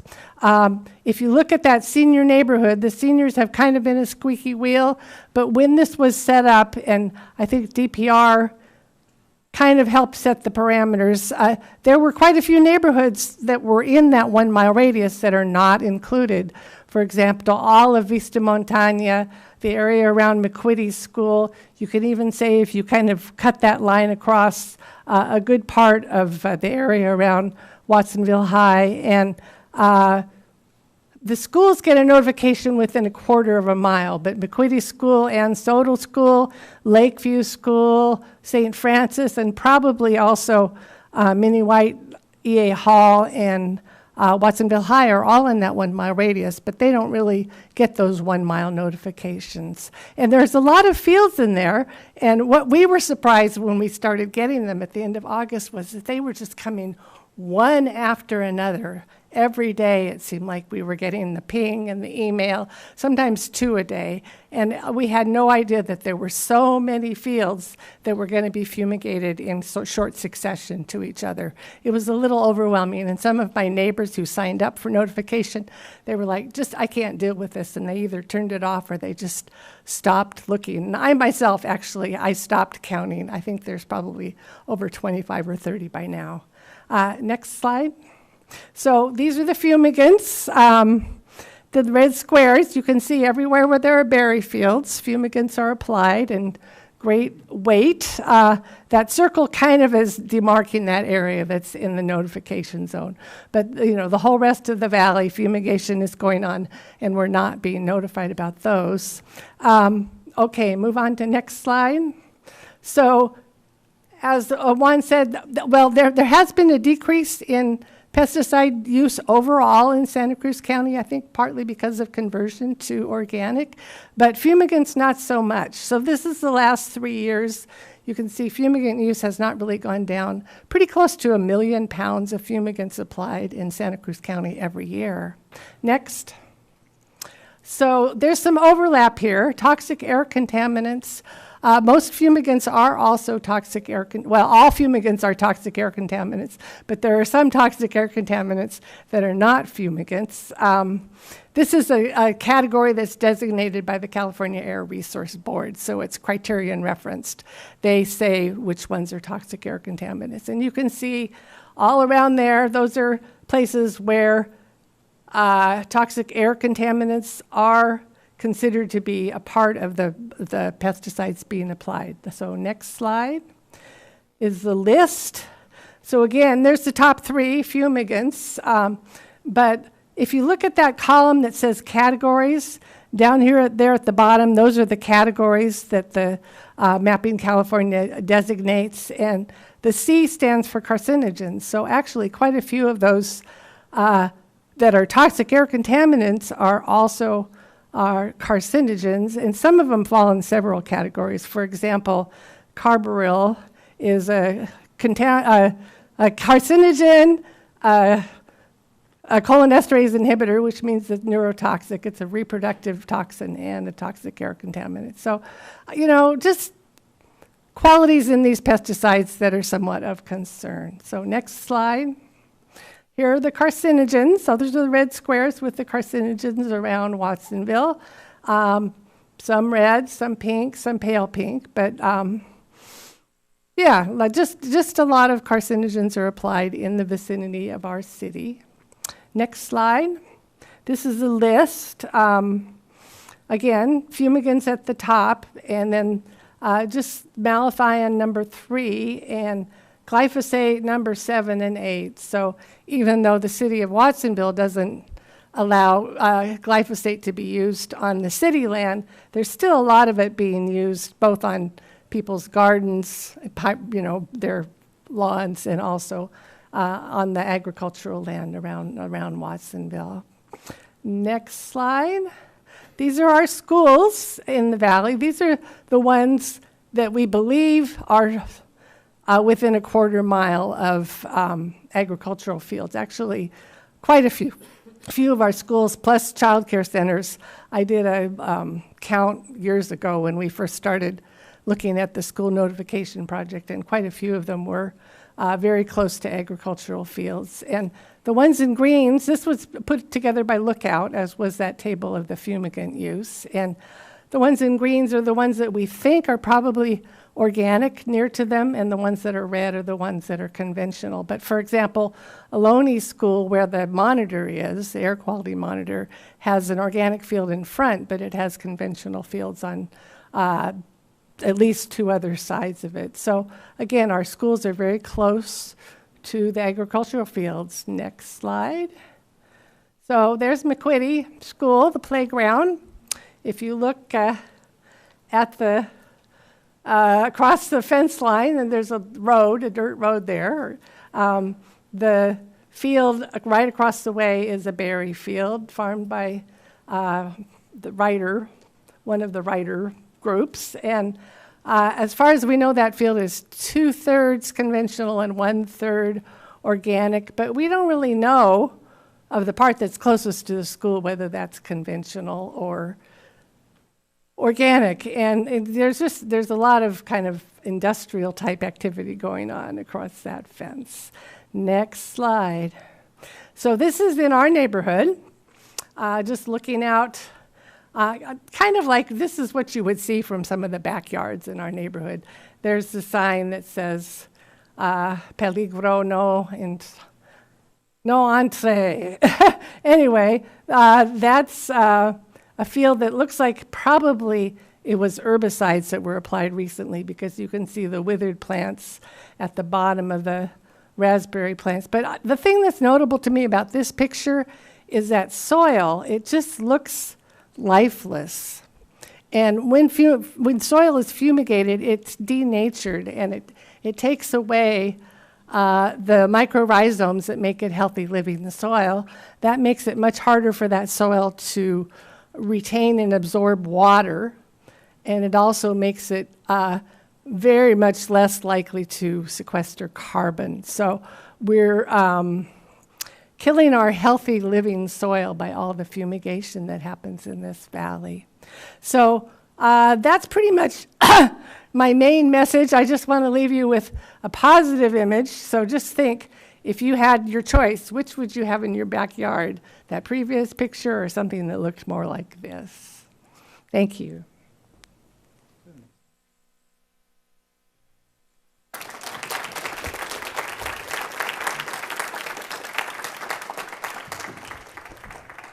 We had one more slide. We wanted a little map that one of our graphic designers created, So the red X's are largely areas that are farmed with pesticides around the city urban limit line, around the city of Watsonville. That's right behind McQuitty Nugent Ranch, farmed by Ryderberry, which is part of the Driscoll's family. Also on the bottom right side by Riverside is right by the senior village, of course. Those are the most intensely conventionally farmed fields right by the city. Of course, if you go further out, there are more conventionally farmed fields. Right off of Riverside Drive is organically farmed by Dick Peixote, Lakeside Organics. We have some speakers who want to tell that story tonight of why that's such a great success story for the Pajaro Valley and for Watsonville.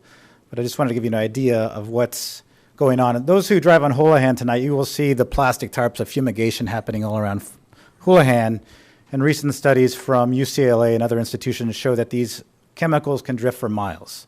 So it kind of just depends on which way the wind is blowing, where this might go. Right behind McQuitty, oftentimes the wind is blowing to the east, which blows right into Ansoldo and to the community living in Vista Montaña. So I want to invite one more members of our committee, Jovita Molina, to talk about a little bit about what we're trying to do as an organization and what we might like to ask for your help with. Thank you. Hello, good evening. Thank you for letting us come and speak to you about this topic. I'd like to thank the Ag Commissioner también, Juan Hidalgo, and his compañeros. They do a lot of good in our community. I know they helped out another group that I was a part of at the beginning of the pandemic, which was our Campesino Appreciation Caravan, a lot by giving us a PPE and current information to take out to the fields with us. So thank you. I'm here today to talk about this. I come from a farming family, and we grew strawberries conventionally, and we switched to organic towards, I think it was maybe 19, in the late 1980s, like that. And I also work in a school, Alianza Charter School, which has a conventional strawberry field right in front of it, okay? I'm not sure if that is part of the one of the larger growers here in Watsonville or not, but they probably are, because a lot of them, grow for Driscoll's. But we're here to ask you for your support in any way that you can to help put pressure on these larger ag companies to go organic, especially around our schools and especially around our homes, okay? Watsonville can be the leader in this organic movement. And why not? Why not Watsonville? We were just told right now by Adam that we were the first ones. We were the first ones to start this. We don't want to fall behind. We want to keep up. We want to keep on adding more and more and more. And we should start with the ones that are closest to our schools. We should start with the ones that are closest to our communities. And it looks like to me, because I grew up on the outskirts of Watsonville, but when I drove into Watsonville, I now live in Watsonville, but when I drove into Watsonville, Watsonville was surrounded by fields. Not only strawberry fields, but lettuce fields, apple orchards, all kinds of things, right, that we grow here. And all of those things, flower growers, they use pesticides. We're not in any area in this city where we're not going to get some kind of drift from these chemicals that are being sprayed. I grew up, I drank well water from our fields, okay? Thank God, so far, knock on wood, I'm pretty healthy. My family, my children, my grandchildren are pretty healthy. But down the line, who knows what these effects are going to have, what these chemicals, what the effects are going to be on my great-grandchildren. I don't want to see that. So maybe you might not have children in the schools or live here in the city limits of Watsonville or whatever. You should care about the community enough to say, yes, we're going to help you. We're going to go and talk to these bigger ag companies, Driscoll's, Riders, whatever they are, and ask them to please, please start changing their ways, start converting their fields faster. If Dick Peixote, he was a small-time, I remember my dad talking about Dick Peixote, small-time guy. If he could do it, and he's like the biggest one now, why can't Driscoll's? Why can't Ryder? Why can't they? Oh, We did send him a letter. Thank you. We did send him a letter, and his response was that he couldn't take responsibility yet. You know, he didn't want to take full responsibility for all of this. So hopefully, you know, this will get out to him, and somebody will set up a meeting with us. And you guys are all welcome to come to any of our meetings. We meet on Mondays. Sometimes it's through Zoom. Sometimes it's in person. But yeah, you guys are all welcome to join us in our movement to make Watsonville an organic community. Just like that last picture that we were shown with the beautiful garden. Looks like paradise, right? We say we live in paradise because we have the oceans, we have the mountains. We can have even more. Thanks. Adam, we have approximately 9 minutes left. Oh, well, thank you for that. That concludes our formal presentation. We do have a bunch of people here who do want to speak, though, so I don't know if we can answer questions or later, but that concludes our formal presentation. Thank you for allowing us to present. Well, I would consider the people who are speaking, are they speaking and they're part of your organization? Then you have 9 minutes. They And can some keep are members going. of the public, and some are just, they've been at this a long time. Yeah. No, we're under the impression that there's public comment on this agenda item as well? No, there's not public comment. Not public under comment this on the agenda. So you can continue to have them come up and. Okay. Yeah. Andy, you want to come?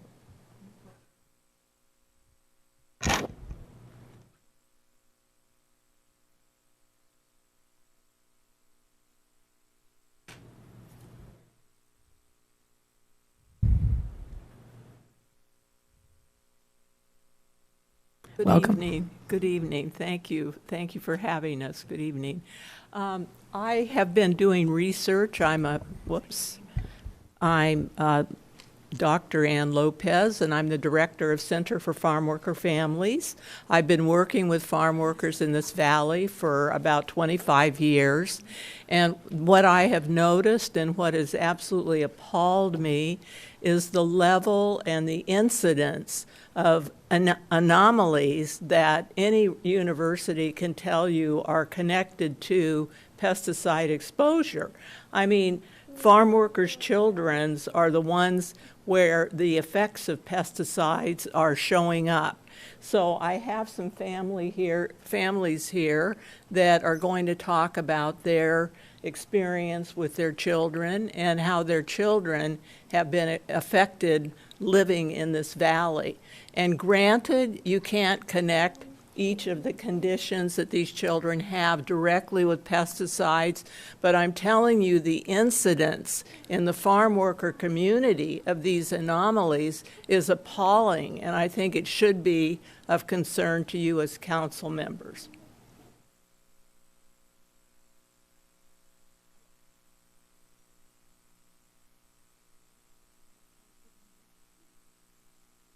Buenas tardes.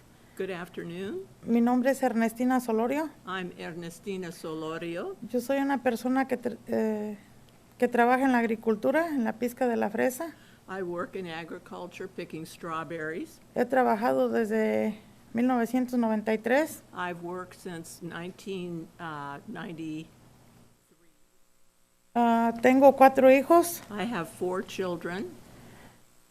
Uno de 15 años. One is 15 years old. Y uno de 10 años. And one that's 10 years old. Les hablo de estos 2 niños porque son que ellos me han tenido problemas con el aprendizaje. They've had problems learning disabilities. Pues posiblemente es que yo estaba embarazada cuando yo estaba embarazada. Trabajé y me expuse a los pesticidas. So she, when she was pregnant with these 2 children, she worked in the fields, and she thinks that their ADHD, which both of them have, is a result of exposure during her pregnancy.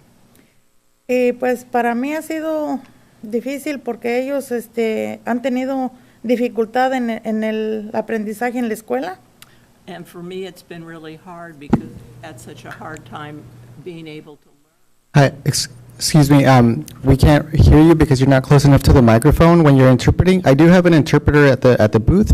that she can just speak it and flow through it, and then our interpreter can take care of the interpretation, or you're welcome to continue, but just get close to the mic so the public can hear you. Thank you.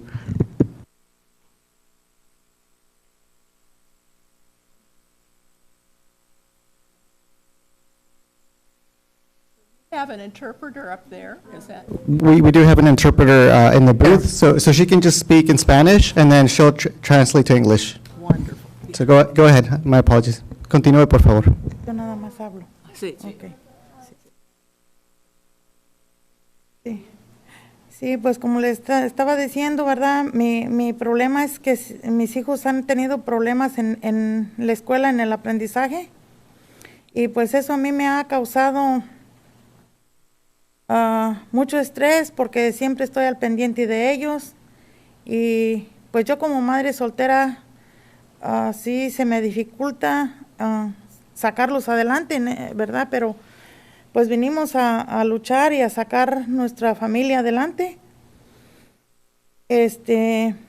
También otros compañeros de trabajo, en una ocasión hubo que salir las personas porque estaban vomitando por el olor a un pesticida, y nosotros llegamos a preguntar a veces que qué es lo que se estaba fumigando, mas nunca nos dijeron qué era lo que se estaba fumigando.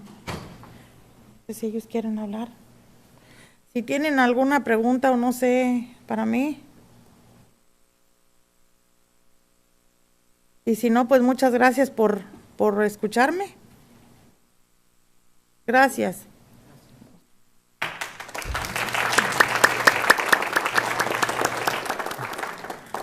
Buenas tardes. Sí, por favor nos permite un minuto para que la intérprete hable Yeah. Okay.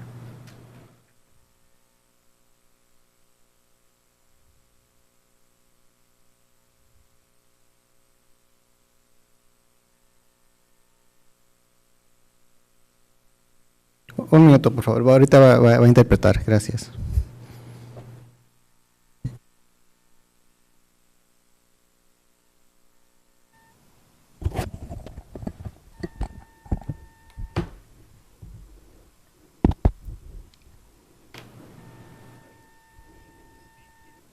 So like I was telling you, my children have some issues in school with learning in specific, and that has caused me a lot of stress because I'm always worried about them. And since I'm a single mother, it's very difficult for me to make sure that they get ahead. But we came here to make sure that our family moves forward. And also, I had coworkers in occasions, one occasion in specific, they had to leave work because they were vomiting from the odor of the pesticide in the field. And then we went to go ask what was being used for fumigation, and we never got an answer. And then that was... Okay. You can go ahead. Y buenas tardes. Mi nombre es Carlos. Yo llevo trabajando desde 2000 con mi esposa en La Fresa, y en el 2005 ella se embarazó de mi hijo, y pues ella siguió trabajando, y lo que él no desarrolló fue un lado de la oreja. Él no le creció.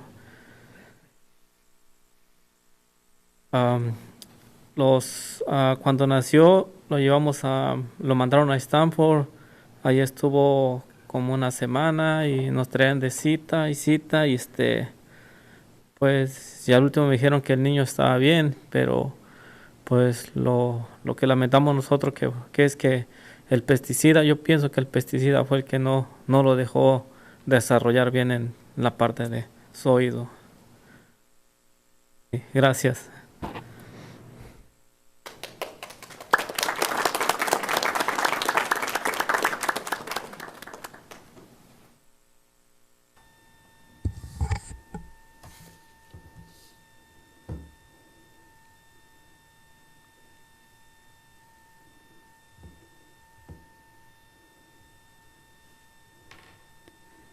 I've been working in the fields with my wife since 2000, and she got pregnant with my son, but she kept working. And then he wasn't able to develop part of his ear. It just didn't grow.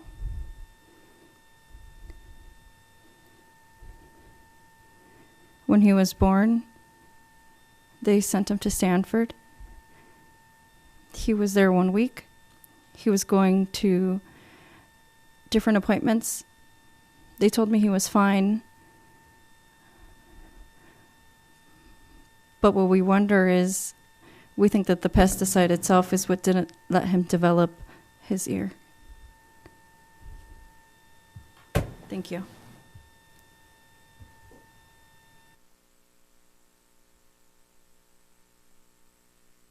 Buenas tardes, mi nombre es Luis. Llevo trabajando aquí en La Fresa, trabajo en la agricultura desde el 2005 hasta ahora. Y mi esposa trabajó en La Fresa y creo que le dañó el pesticida a mi niño de 7 años.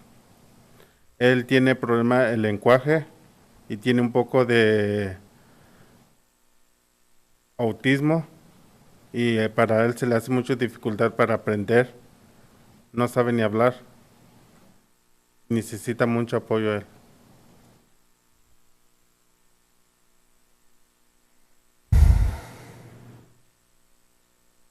Y en la escuela lo están apoyando mucho en sus maestros, el director y todo. Pero necesita mucho apoyo él. Gracias.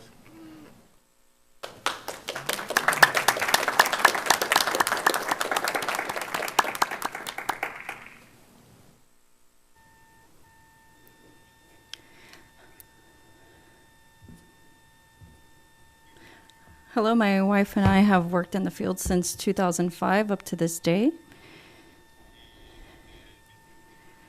My wife worked in the strawberries, and we think that the pesticides caused damage to her while she was pregnant, especially to my son that's now 7 years old. He has issues with his language. He also has autism. And for him, it's very difficult to learn. He doesn't really know how to speak. He needs a lot of help.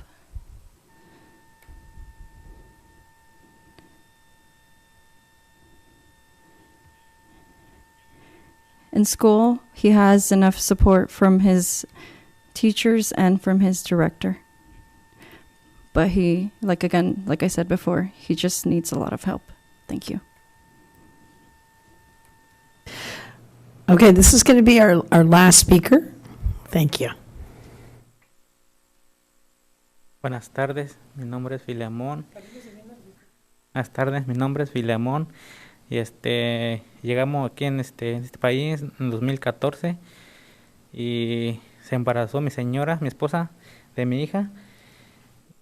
Y en 2020, noviembre de 2020, la diagnosticaron de leucemia y no sabemos qué es lo que causó mi hija, que la diagnosticaron leucemia y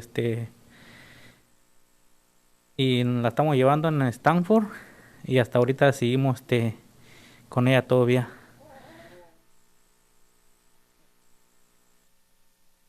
Buenas tardes, gracias.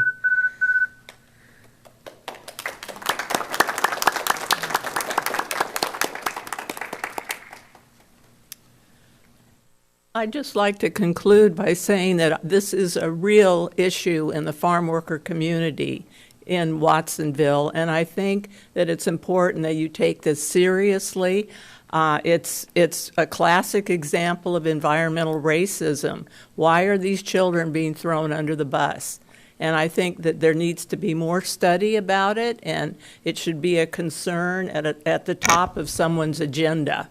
So please do something about this. Thank you. I want to hear, the translation too.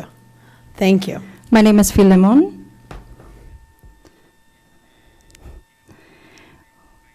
We came to this country in 2014.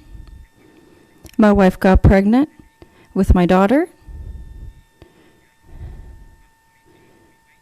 in 2020, November 2020, that she was diagnosed with leukemia.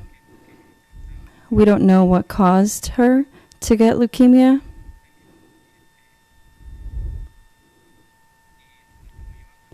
And right now we're still taking her to Stanford. And thankfully we still have her. Good night. Thank you. Thanks to all the speakers tonight. This was an informational item, and I'd like to ask I think we'd probably all like to ask the city manager and the clerk to agendize this as another item, and we may add to that, considering we need to have a discussion whether we want to support some of the requests that were put out tonight. And those communications out to the different organizations that are outside the city limits. Yeah, that's a good direction. I'll work with Adam and want to agendize it and everything, so everybody's fully knows when we're going to bring it back, and we can sort of make the presentation and allow for the time necessary. I still have a question that. Yeah, no, I'm going to come back to you. Okay, I just wanted to make sure. So you have that one question for the commissioner? Well, actually, Kilpatrick, I think it was, made a comment. And so Kathleen? she and Commissioner Juan, if you both could come up and maybe you both together can answer my question.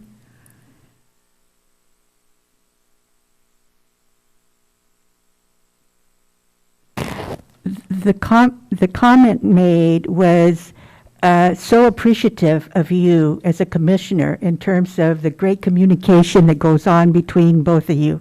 And so I congratulate you on the communication.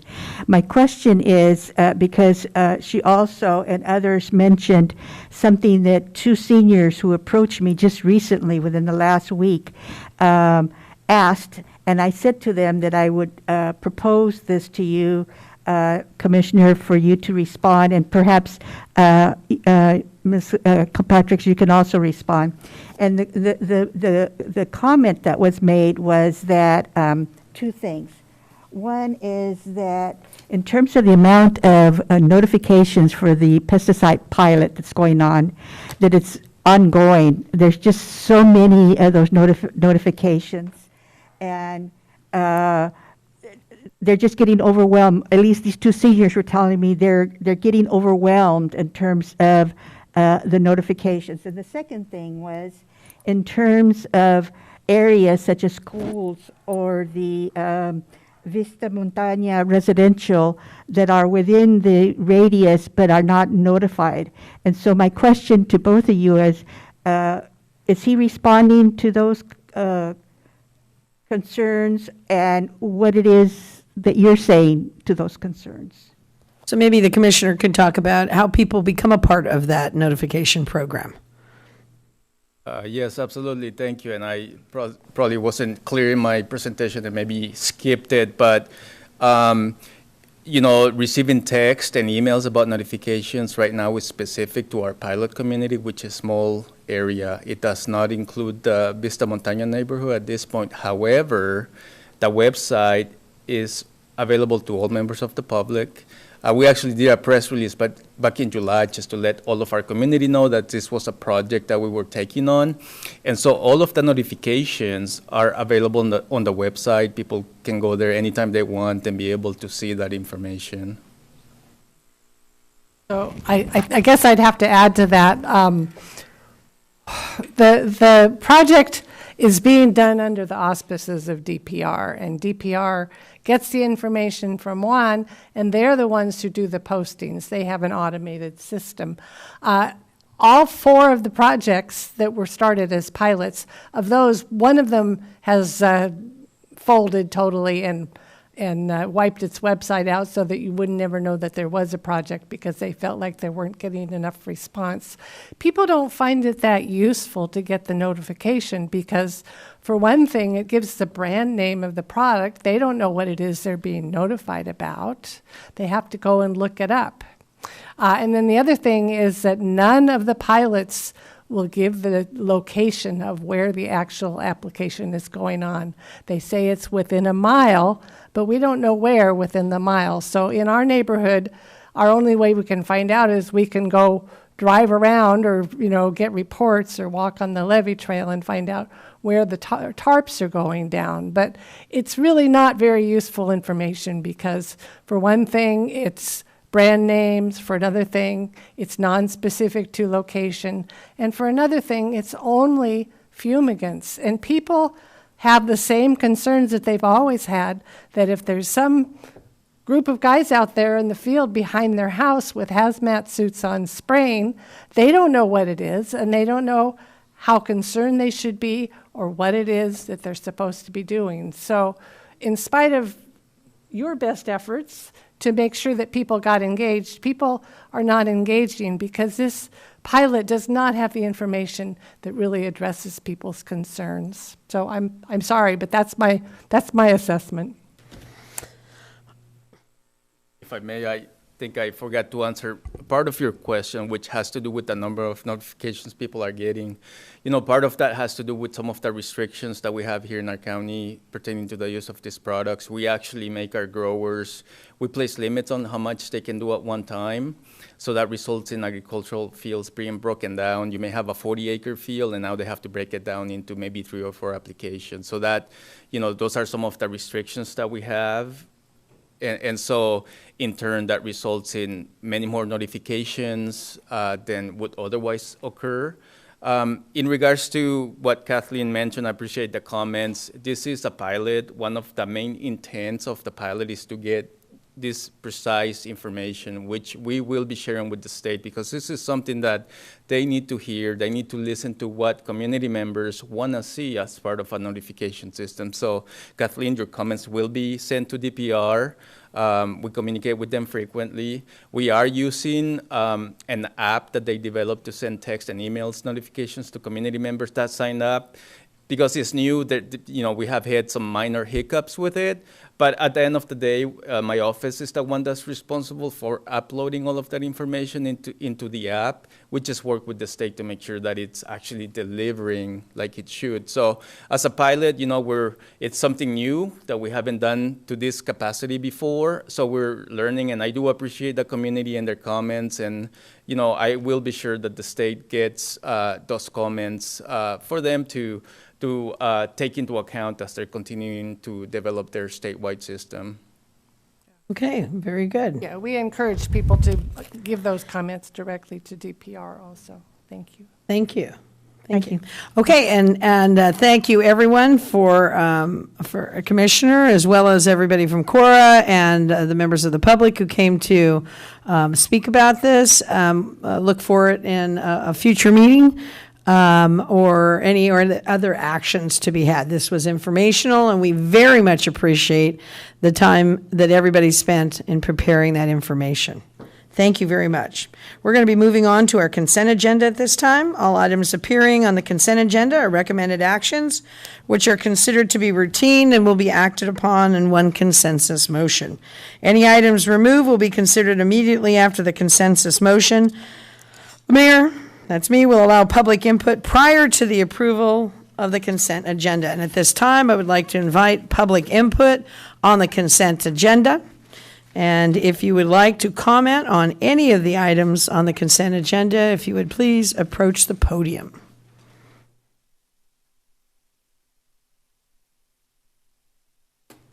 Hi, I put a thing in here. Fabulous, welcome. Okay, cool. Hi, I am Judy Gittleson. Hello, Mayor and council members and community. I'm Judy Gittleson, a Watsonville resident and a Watsonville business owner. And my comment is on that last subject. I don't know if this is appropriate or it was earlier, but I'll just be. Actually, it's Judy. Okay, so. Yeah, it would have been within the time frame, but we're going to have it back on the agenda. I understand, but I put in a public request earlier, and you said it wasn't appropriate then. No, I didn't. I asked if it was on the agenda. I see. For that. Okay. But All right. Judy, go right ahead. All right. It'll be very brief. We're So going it to do is- this. If you don't mind, we'll suspend consent. Thank you. For a moment. Just 1 minute. It is my recommendation that we aim for designation of organic certification, become the first in the nation, like Estonia, an organic country, or Sikkim, an organic state, Watsonville, a gorgeous place, and yes, an organic place.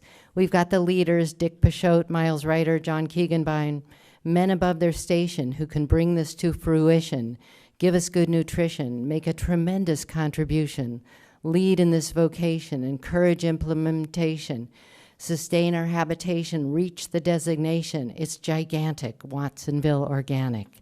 Thank you. Thank you, Judy. So if anybody'd like to comment on anything from 10A through, oh, wait a second. 10A through 12B,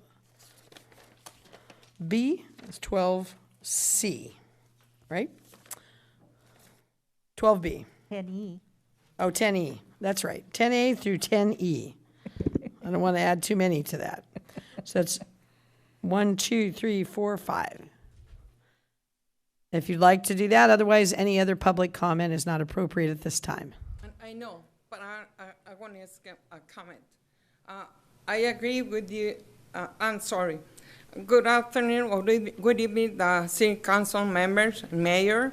Thank you for giving me opportunity to speak. I agree what happened in the field workers. It's too hard, but maybe in the future you can find a solution.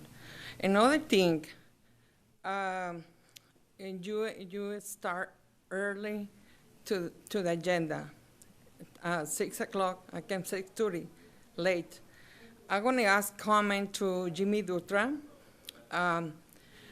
about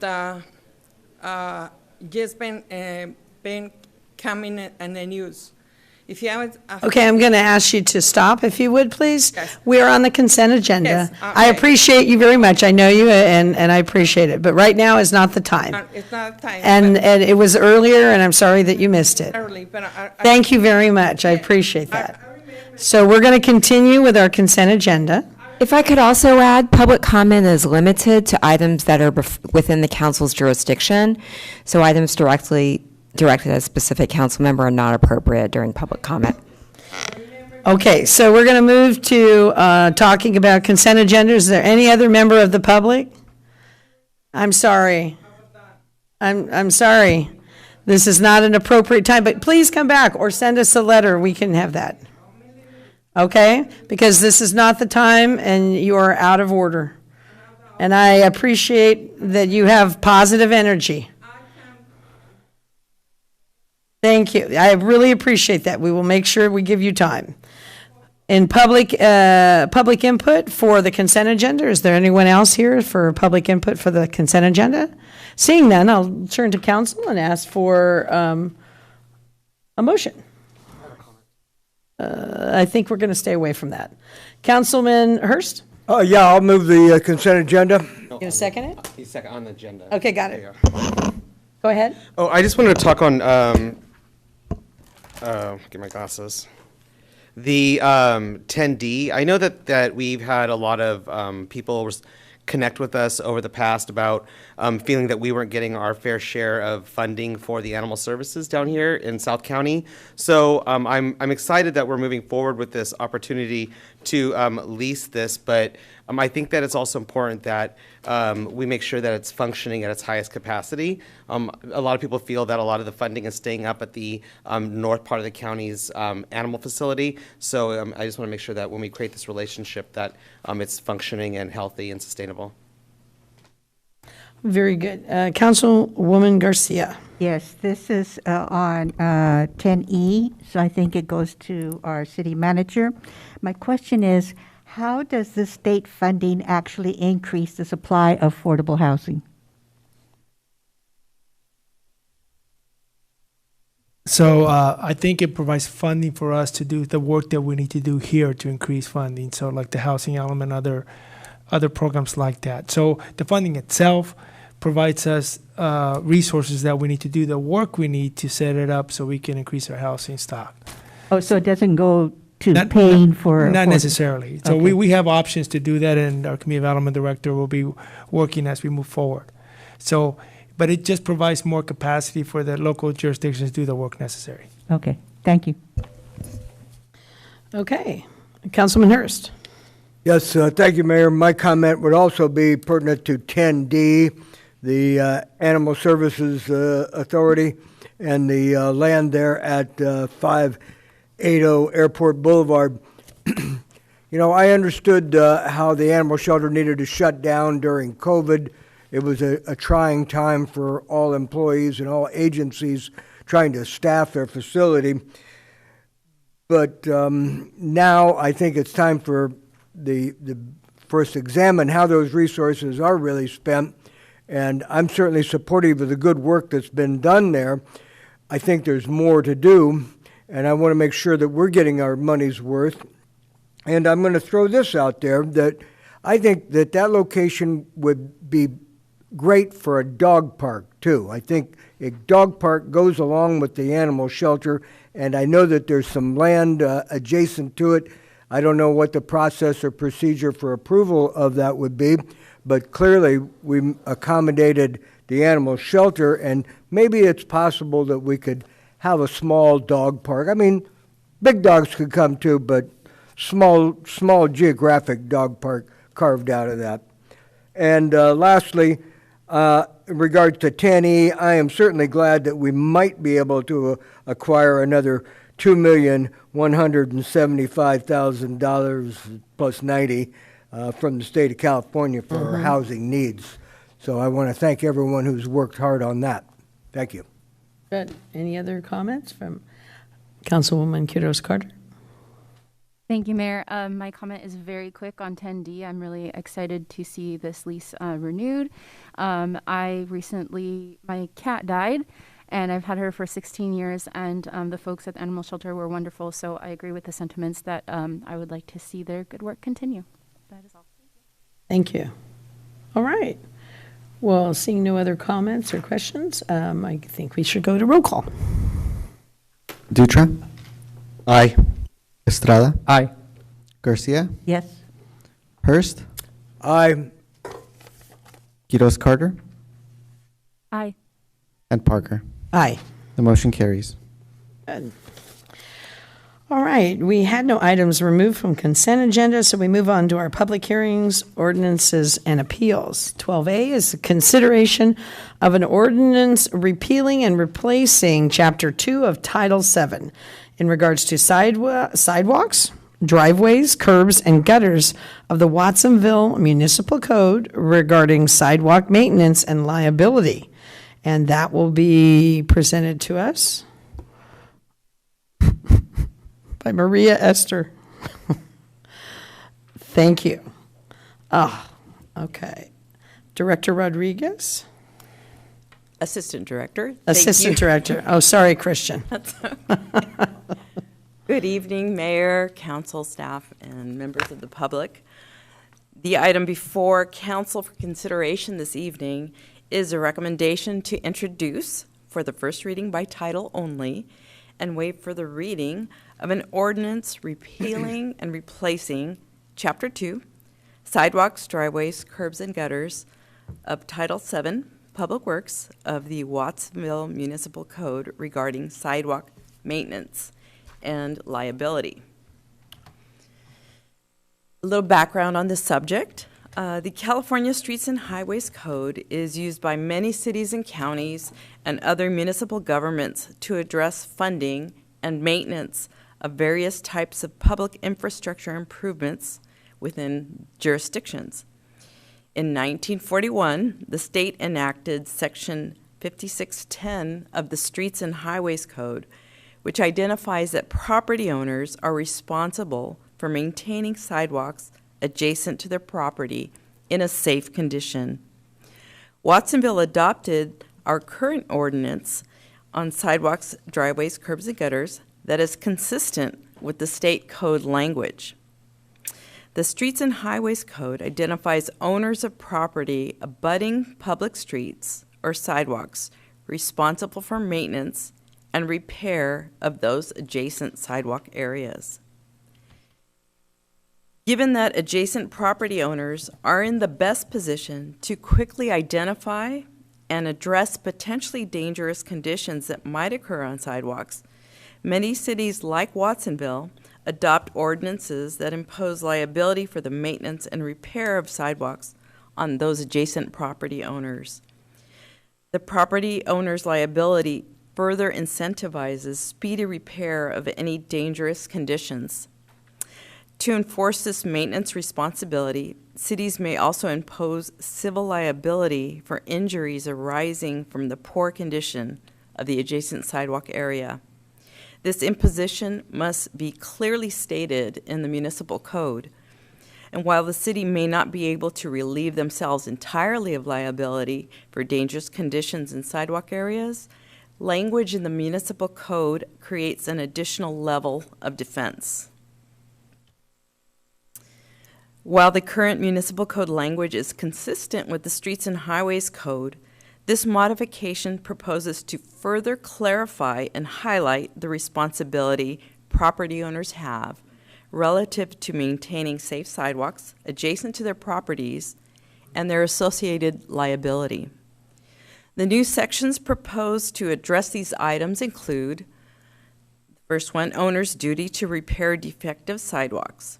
And this section includes additional language identifying specific sections and provisions of the Streets and Highways Code of the state, and highlights that the adjacent property owner's responsibility to maintain and repair a defective sidewalk further clarifies that all costs associated with the repair and maintenance are responsibility of the property owner. The second section is civil liability for injuries to the public. And this section includes language citing the property owner's responsibility for maintenance and, if as a result of their failure to properly maintain or repair defective sidewalk, it clarifies that the property owner shall be liable for resulting damages or injury. Another section is the service of notice to repair. Although we already have that section in there, it further clarifies and it ensures that owners, as defined in the definitions underneath this chapter, are properly notified of the needed repairs. There's other minor modifications also that add definitions to what a sidewalk area is, what a defective sidewalk area is, and what an owner is. It modifies and further clarifies the definition of what a repair is, and it also clarifies language in sections covering the notice to repair, including instructions regarding how repairs must be completed and when such repairs must begin. There's also minor modifications updating the reference to the Improvement Act of 1911. So this has been around for quite some time, and that reference is updated to reference the Streets and Highways Code.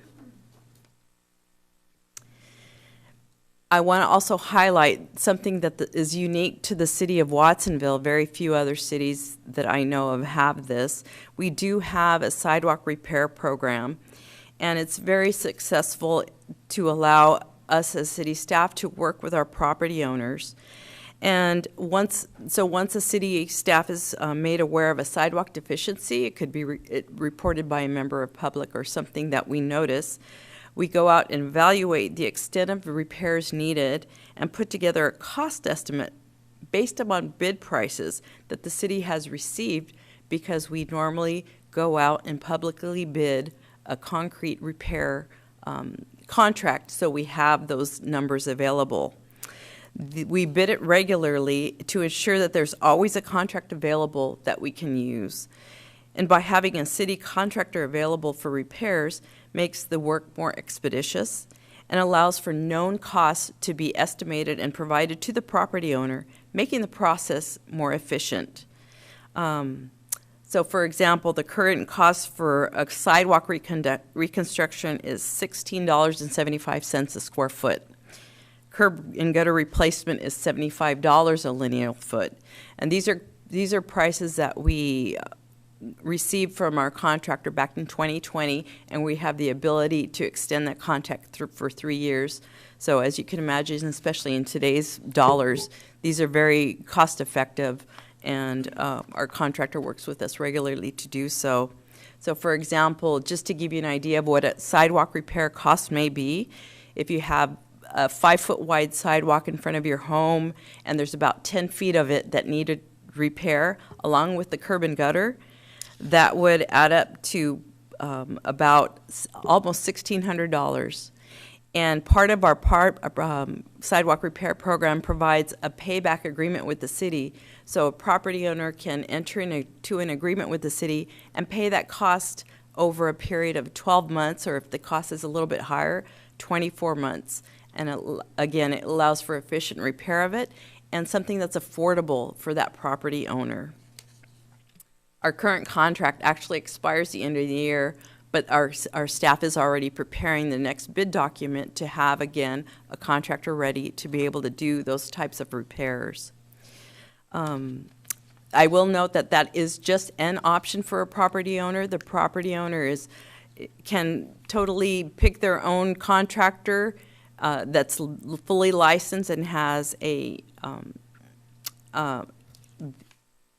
property license, obtaining a permit with the city and have the repairs done that way.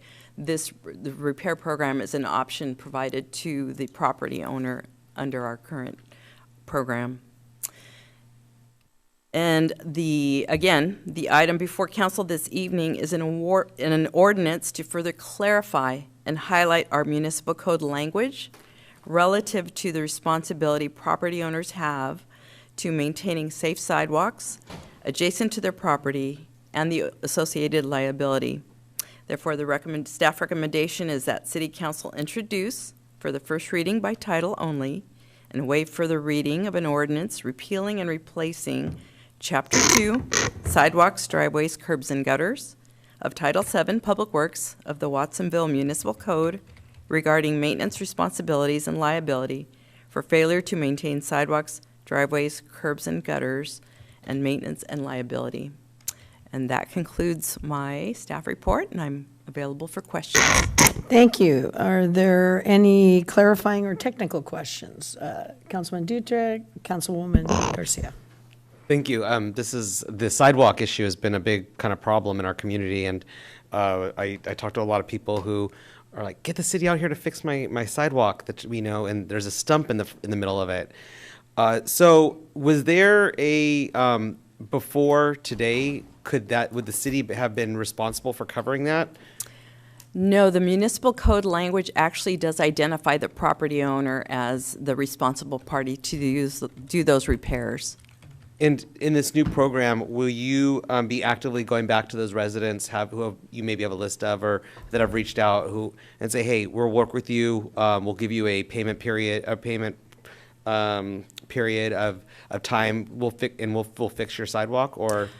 We absolutely offer that to every property owner that we serve a notice to. It is actually part of our notification. We notify them that there's a repair and that we actually do have this program that we can assist them and they can enter into a payment agreement. How expensive is that usually? There's a 10% administrative fee associated with that because it can actually go into the property owner tax roll. But we also do send them like monthly billings to be able to recover the money in that payback agreement. Oh, okay. Okay. All right. Thank you. Councilman Garcia? Yes, I have two questions. I'm a property owner, and let's consider I have a slight crack in the front of my sidewalk, so I know that I'm responsible for fixing it. God. But am I understanding now that in addition to the repair cost, I am now having to pay a fee for the permit? And what is the cost of that fee?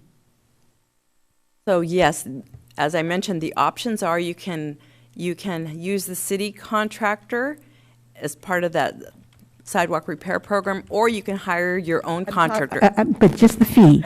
Is this fee for the permit, is this a new fee, or has that fee always existed, and how much does it cost? Correct. There's actually, yes, an encroachment permit fee, and it's, I don't know the exact cost because one piece of that permit fee includes how much inspection will be required of that permit.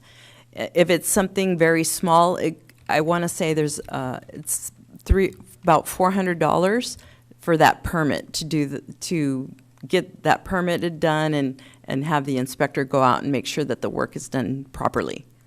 Well, I would imagine for somebody like me that's in a fixed income, that the repair itself is costly, and now there's more costs to it. So that really concerns me. My second question is, in the middle of the sidewalk on Clifford, near Montebello, there's a deep gash. It started a few years ago just as a slight crack, but now it's a gash where grass is growing in that gash. The gash is not in front of any houses. It's to the side of the townhouse complex. So who is responsible for the cost of that repair? Is it the city? Because it's not in front of anybody's property. So to be clear, anything adjacent to a private property, so it doesn't necessarily have to be your front yard, it could be the side yard. We would look, our staff would look up on our GIS computer system and find out who the adjacent property owner is to that sidewalk, and that is who we would work with for those repairs.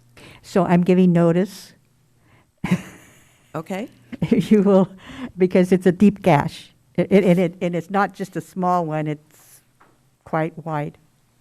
Okay, very well. We can, if Montebello and you, if you can provide me a little bit more information, we can follow up with staff to have It's them look at between that. Montebello and I think Elise or Lisa. On Clifford? On Clifford. Okay.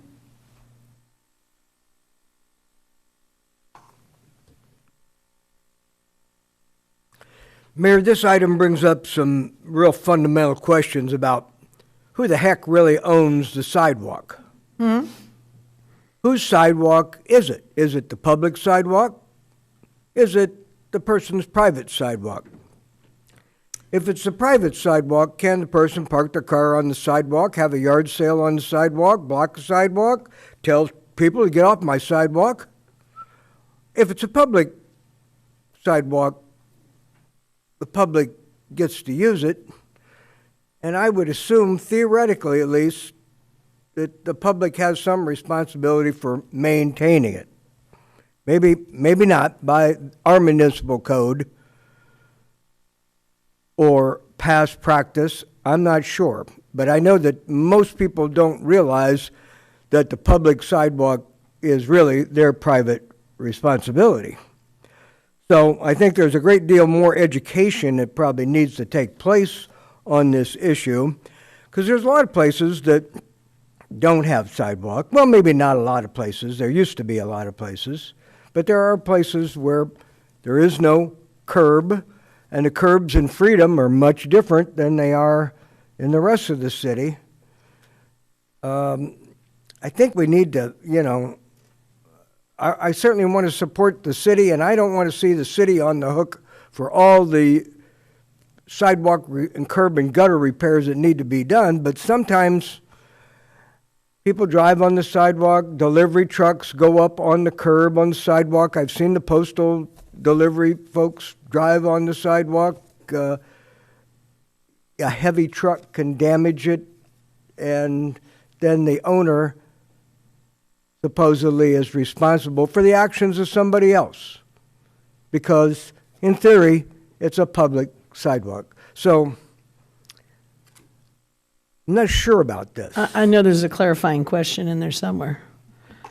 Yeah.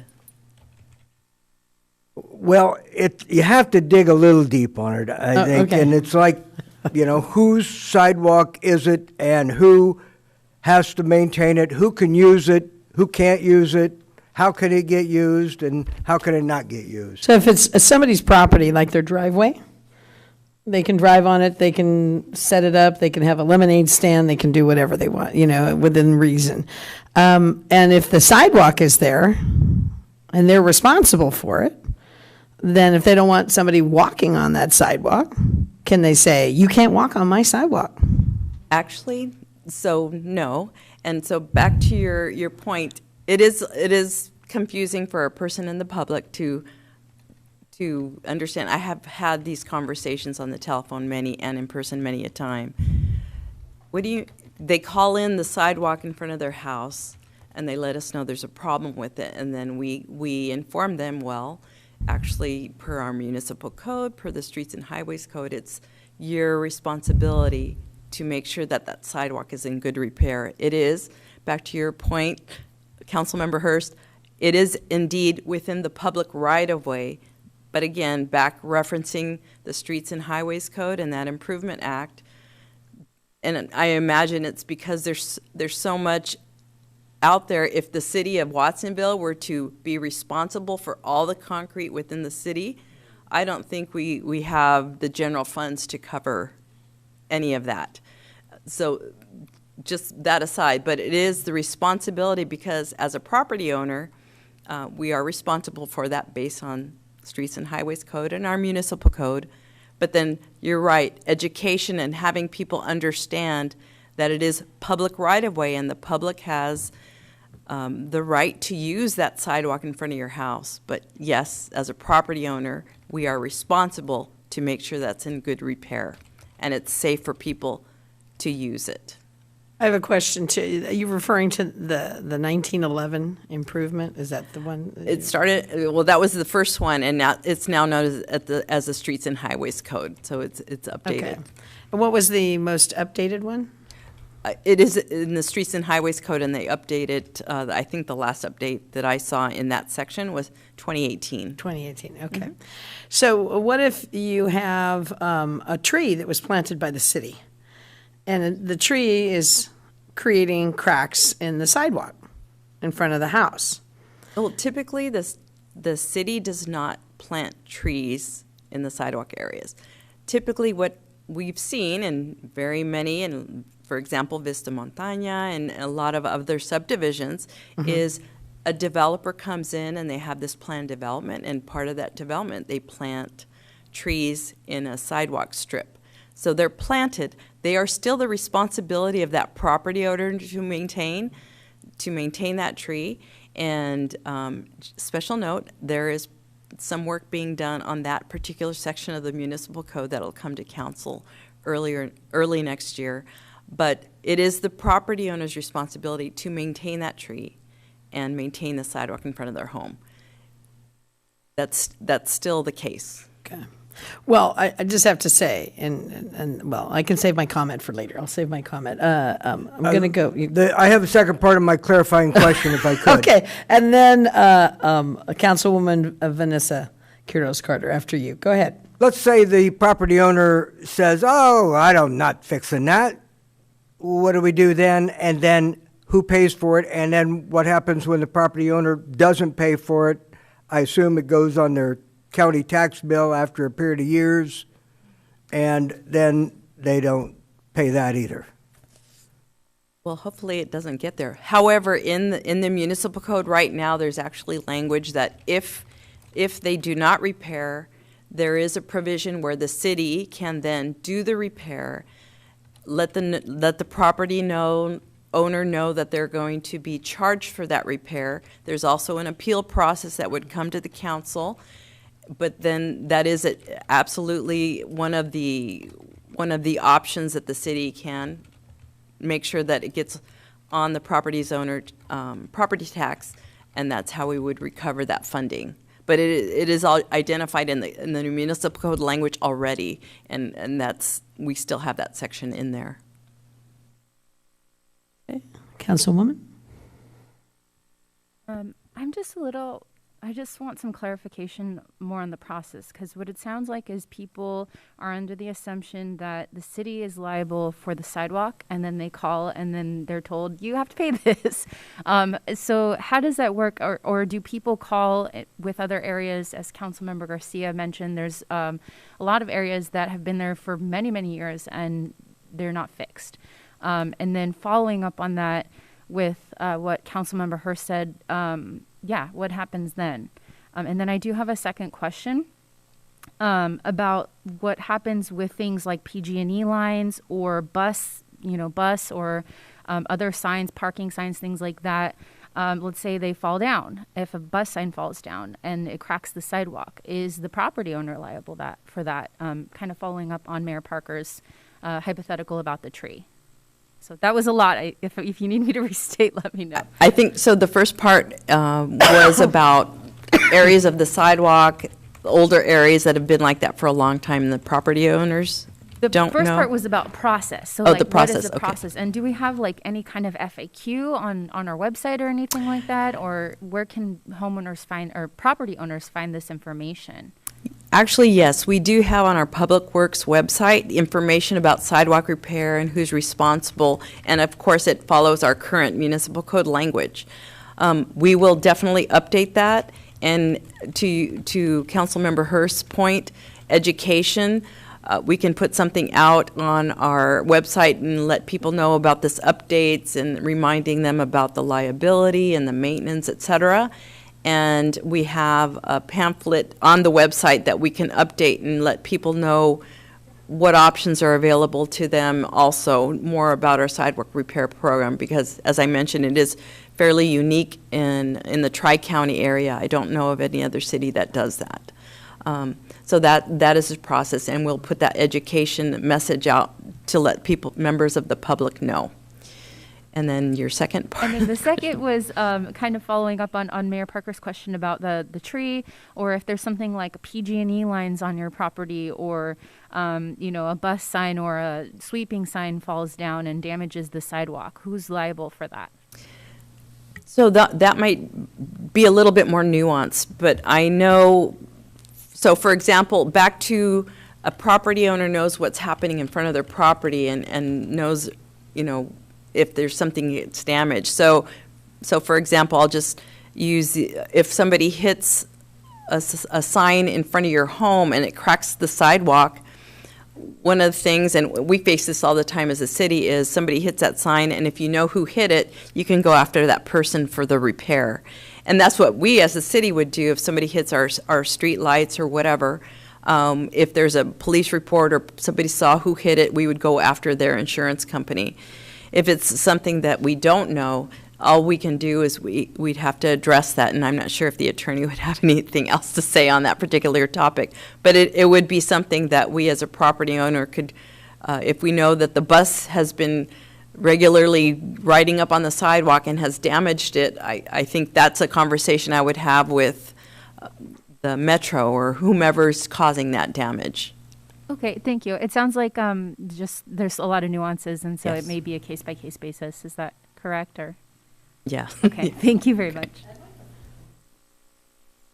I'd like to follow up on that, because if you put a bus stop, we have those out in the senior village, where it's just a pole in the sidewalk, and a car hits it, but nobody sees it, it's damaged the sidewalk.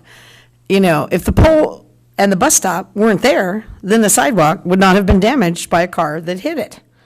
So why, in that point, and I don't know, maybe that's something our attorney needs to look at for what we do, because then this poor person who's sitting in that house on a fixed income with a bus stop in front of their yard has a damaged sidewalk due to a pole that was hit that nobody knows who it's from, and now it's all their responsibility. And I find that way past uncomfortable. So this ordinance is really a tool. It is codifying state law. This, what is we're referencing here the city's current municipal code as well as the Streets and Highways Code, which is state law. So this ordinance is really just codifying state law and gives the city a tool to enforce state law. In many of I'm having sort of flashbacks to law school about hypotheticals. In many of the hypotheticals that have been presented this evening, you are correct. That might be a little more complicated than, it might be a little bit too much to put on this ordinance. It might be a little more complicated than this ordinance can account for. And so in most of those situations, my guess would be that Public Works would call my office and we would talk about it and figure out what the best solution is. But this ordinance is really just giving the city a tool to have homeowners accept the liability that is allotted to them under state law.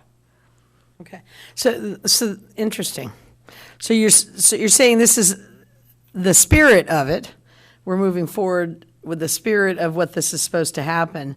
But when these nuanced situations occur, then our staff, 15, 20, 30 years from now, will respond with a nuanced understanding of what we talk about tonight. I would expect that's true with every municipal code provision that you have, that there are always circumstances where people think that what is happening to them goes beyond the contours of the Muni Code, and my office gets involved, and we come up with a solution specific to those circumstances.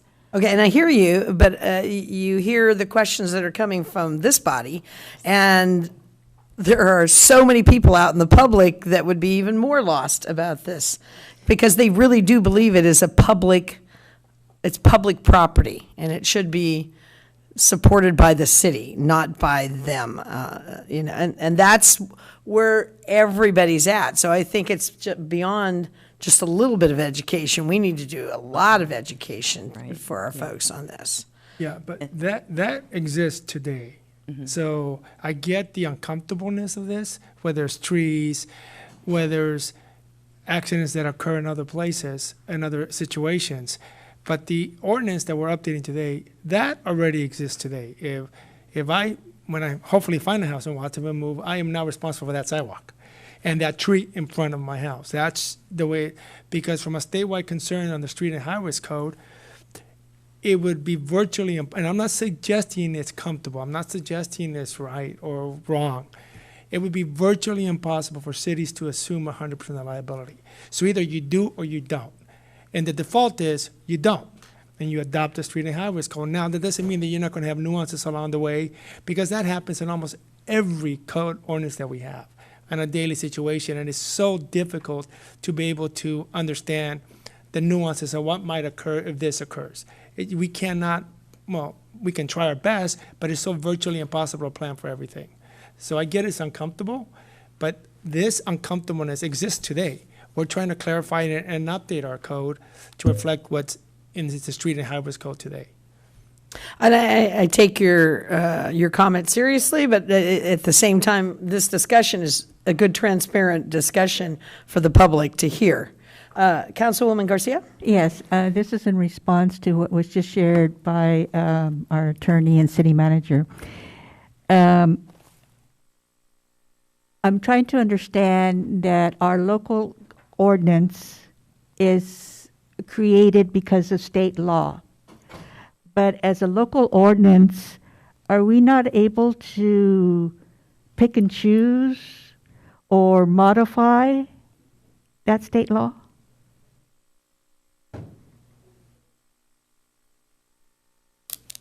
And the reason I'm asking is because you heard, all these possibilities that could occur. That's real. Yes. I'll look to the city manager here as well. If the council's direction is to not enforce, as the city manager pointed out, your ordinance already reflects state law. And so it already indicates that a homeowner is responsible for the sidewalk in front of their home. What these revisions are doing is further clarifying that and making the ordinance easier to understand. If the council's direction is that you do not want staff to require homeowners to accept that liability, that you want the city staff to be responsible for maintaining all of the sidewalks in front of people's homes. My suggestion would be that perhaps we come back and talk about that. That decision could have a significant impact on your general fund. And so I would really suggest that we bring that back with a lot more information for the council, because I think that would be a very unorthodox decision, and I want you to have some more information before you. And yes, so from that perspective, I would recommend that we're not, you waive the first reading and keep this process moving forward. If the direction is we want to take on this liability, then we're opening up the entire fiscal reality of the city. Because then we are now taking on the ownership. We are now taking on the ownership of having to be responsible for all of it. And we're challenged with and the city's done remarkable doing what you're doing, and you have an incredible CIP program and so forth. That CIP just went through the roof. And from that perspective, from a fiscal reality, when we're looking at financing and everything, if somebody looks at the exposure to our general fund, it would be so hard to be able to anticipate what that is. So it does have some real fiscal responsibilities. I think if you move this process forward, maybe we can clarify more like our assistant directors do, and we can work on the information. We can get more information out there. Maybe we need to do a better job of addressing the nuances and how we respond to the public and how we sort of clarify that. And then maybe we can move down that process. And as far as the conversation about what we have, yes, we understand that there are sidewalks that need to be repaired. We also understand that there's trees, fences. There's a bunch of stuff that we need to do that we try to do on a daily basis. And my suggestion would be just allow us the time to do that. We get it's uncomfortable. I have to answer these questions all the time. And not as much as our public works staff does, because they live this on a daily basis. From a risk perspective, we're trying to just clarify this and keep us in a much more sound footing. And it doesn't change what we do today. It's just going to allow us to interpret it and really provide information better. Plus, this conversation is going to inform how we talk to the public and how we present the information. So we get it that this is uncomfortable. We get Okay, it. I'm going to jump in because I don't think we're rejecting this.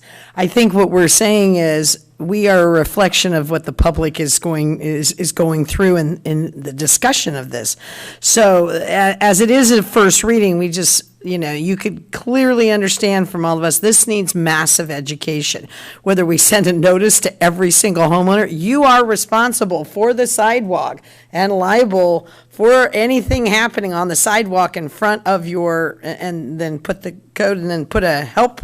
I mean, you're going to get a lot of response for that. And that's an educational moment. Are there any other cities that would do anything different than what you're talking about? I was going to ask, our attorney. Do you see them doing anything different than what we're moving forward with here? No, I really don't. No, I think if I can add, the difference that we have here is the funding program that we put in place. That's unique. We can also, and this happens all the time, we take advantage of projects that are happening, so we to help the that burden. happens all the time. Active transportation grant, maybe in the future can give some funding to just update some of our worst sidewalks. We can do that as well.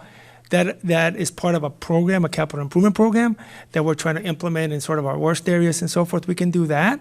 That still doesn't absolve the responsibility, though we found a funding source to help. So we can do all that. Okay. So then I'm going to move on to public comments. Are there any public comments in regards to this?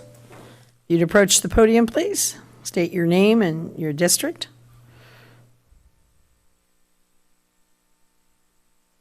Oh, wait a second. There you Steve go. Trujillo, District 7, Cabrillo Board of Trustees.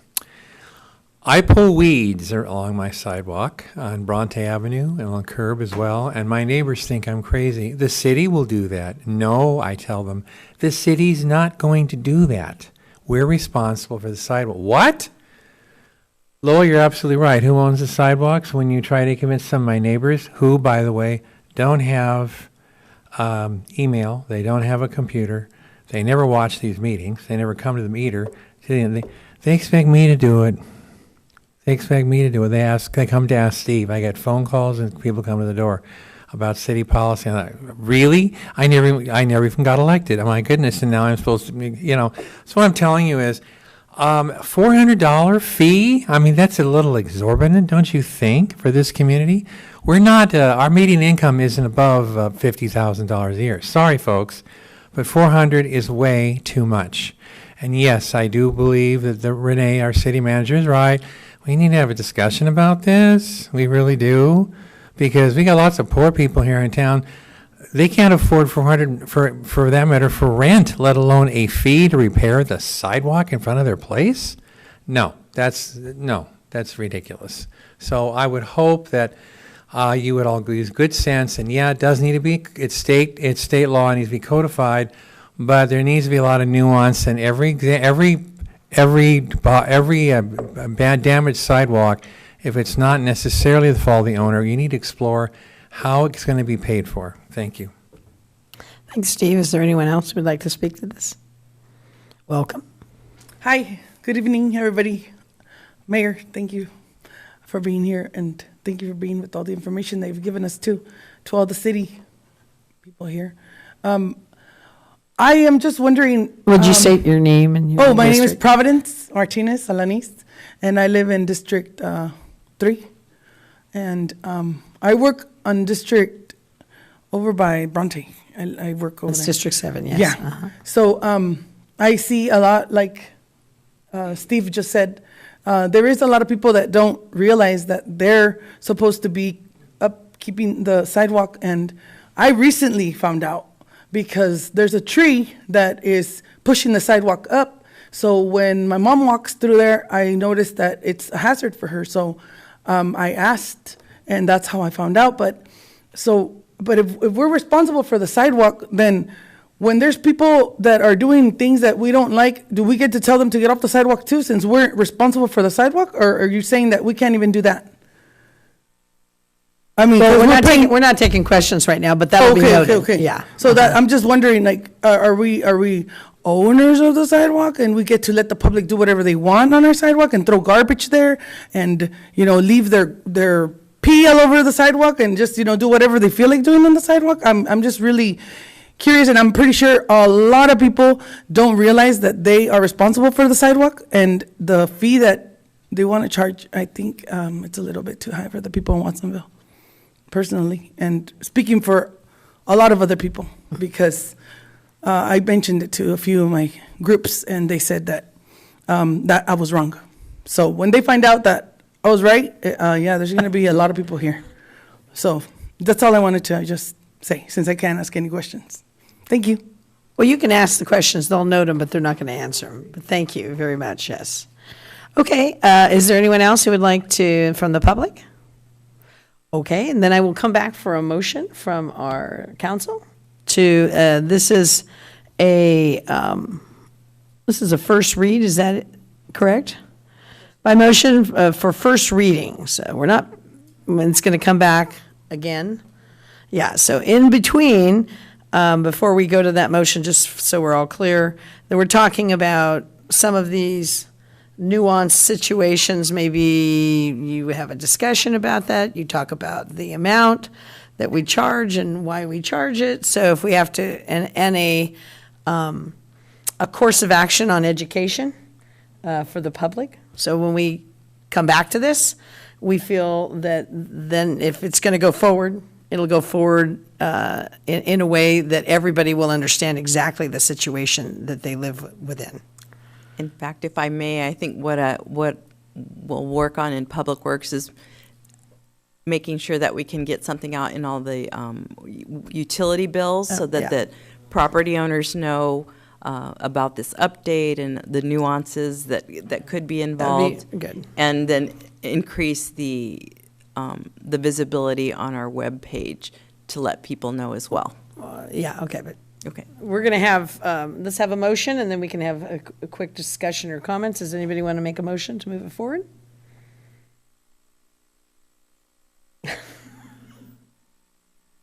I'll second it if no one else is going to do that. You're going to second it? Okay.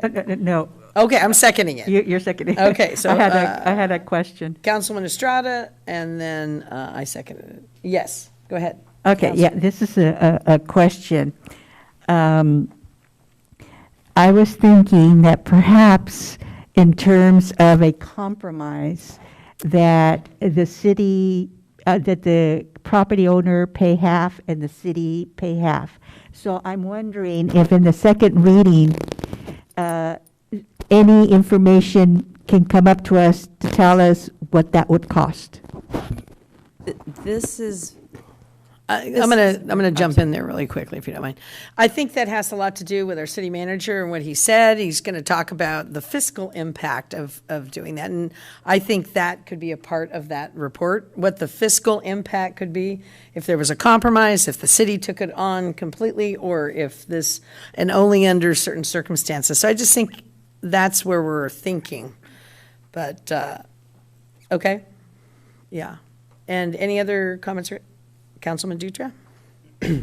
I just, I'm going to be voting no on this. I just think that the permit fee is just too expensive, and we can come back with more information as well about the discussion that we had this evening. I think I'd feel more comfortable, so for the second reading. But voting on this reading as a whole, I cannot be supportive of it.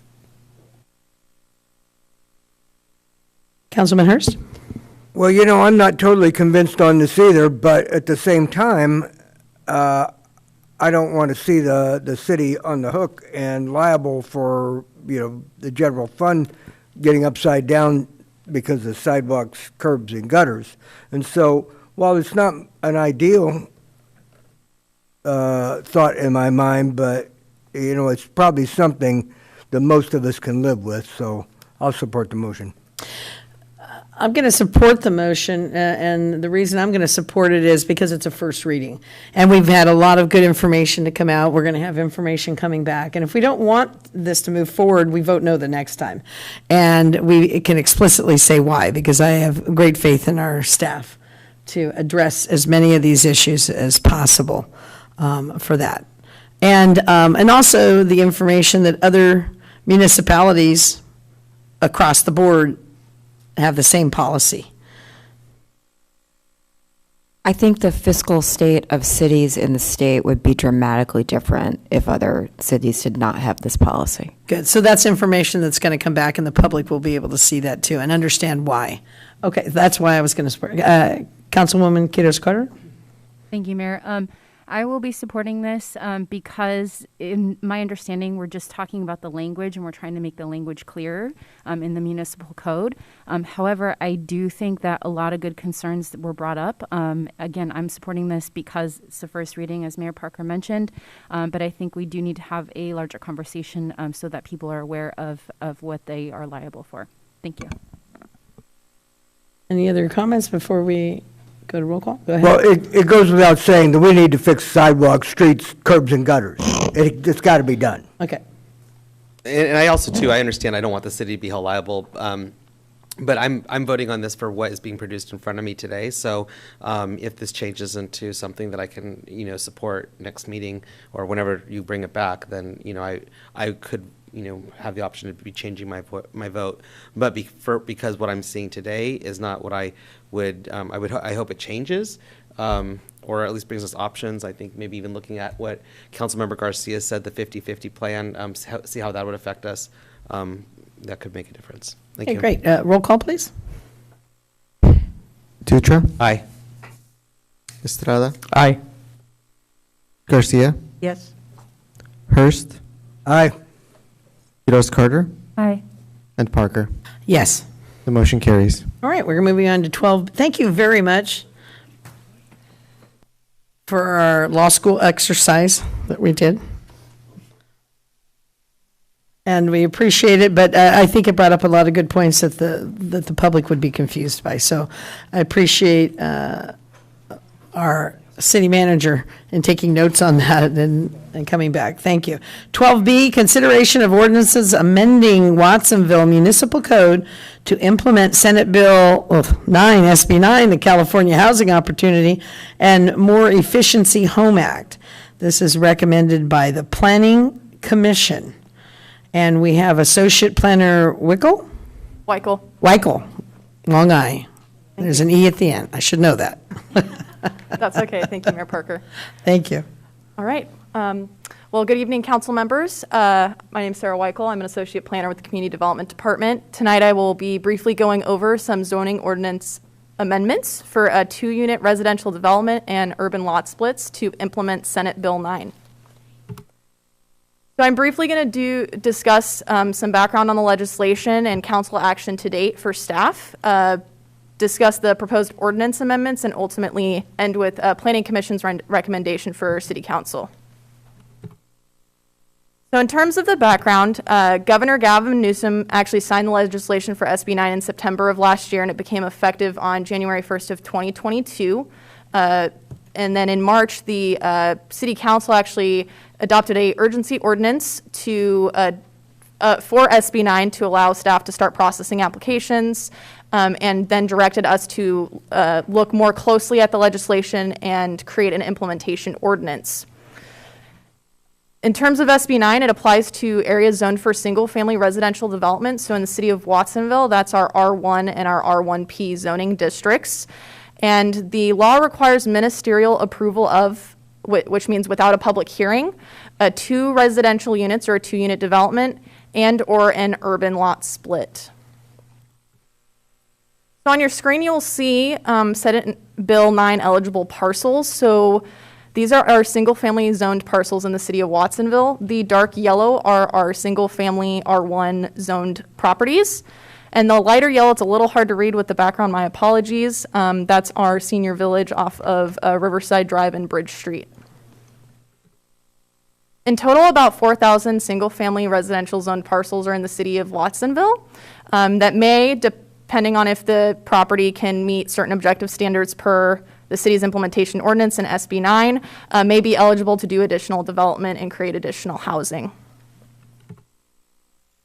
So the city's proposed ordinance amendments include adding a new chapter to the zoning ordinance 1454, which outlines the design criteria and objective standards to allow for 2-unit developments in Watsonville. And these standards were put in place, again, after looking at SB 9, the state law, and making sure that none of these objective standards can preclude development of an 800 square foot unit per state law. So there's a few pieces to it, and I'll briefly go over some of those. So what does this look like? So on your screen, you're looking at 3 different scenarios for 2-unit development. So this is showing, in these cases, 1 single residential zoned parcel. So your first example on the left, there's an existing primary unit or a single family home. SB 9 per 2-unit developments could allow you to add an additional primary unit. In the middle of your screen, other scenario includes adding a primary unit and an accessory dwelling unit for 3 units. And the third scenario would add, in addition to the existing primary unit, another primary unit, a junior accessory dwelling unit, and an accessory dwelling unit. A lot of different unit types. Ultimately, SB 9 in the 2-unit development scenario allows for a maximum of 4 units, inclusive of ADUs and JADUs. The second set of scenarios is operating under the assumption that there's a vacant property.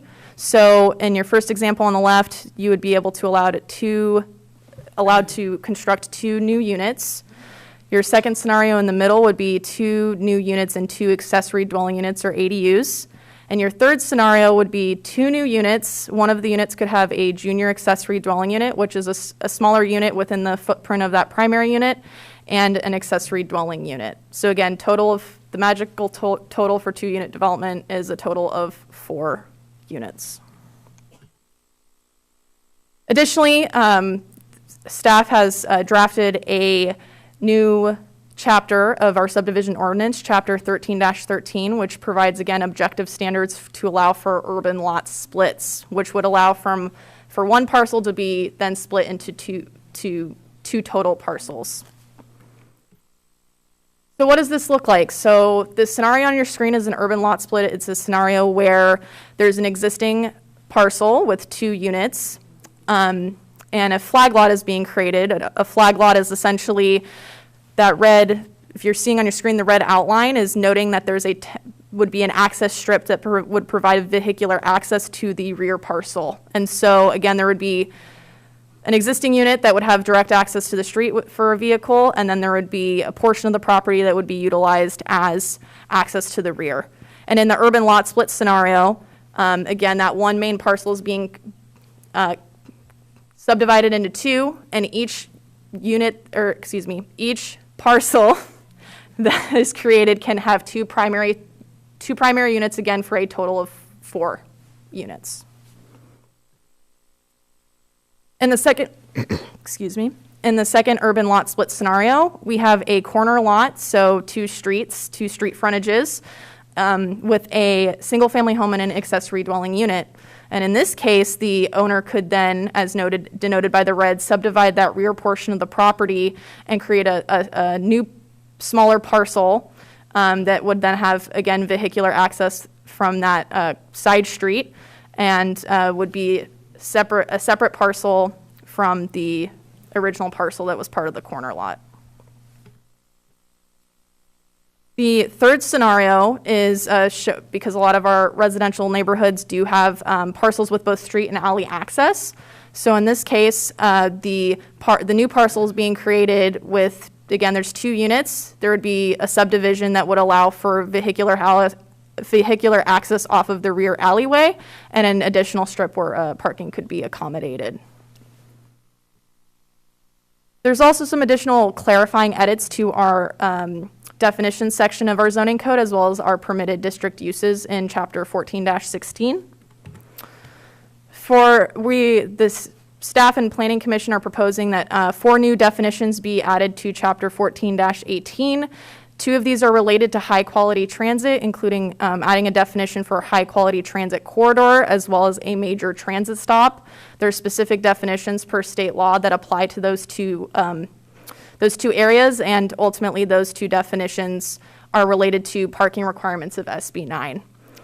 Additionally, the other 2 definitions that would be proposed are for 2-unit development, defining that very clearly in our definition section, as well as what constitutes an urban lot split.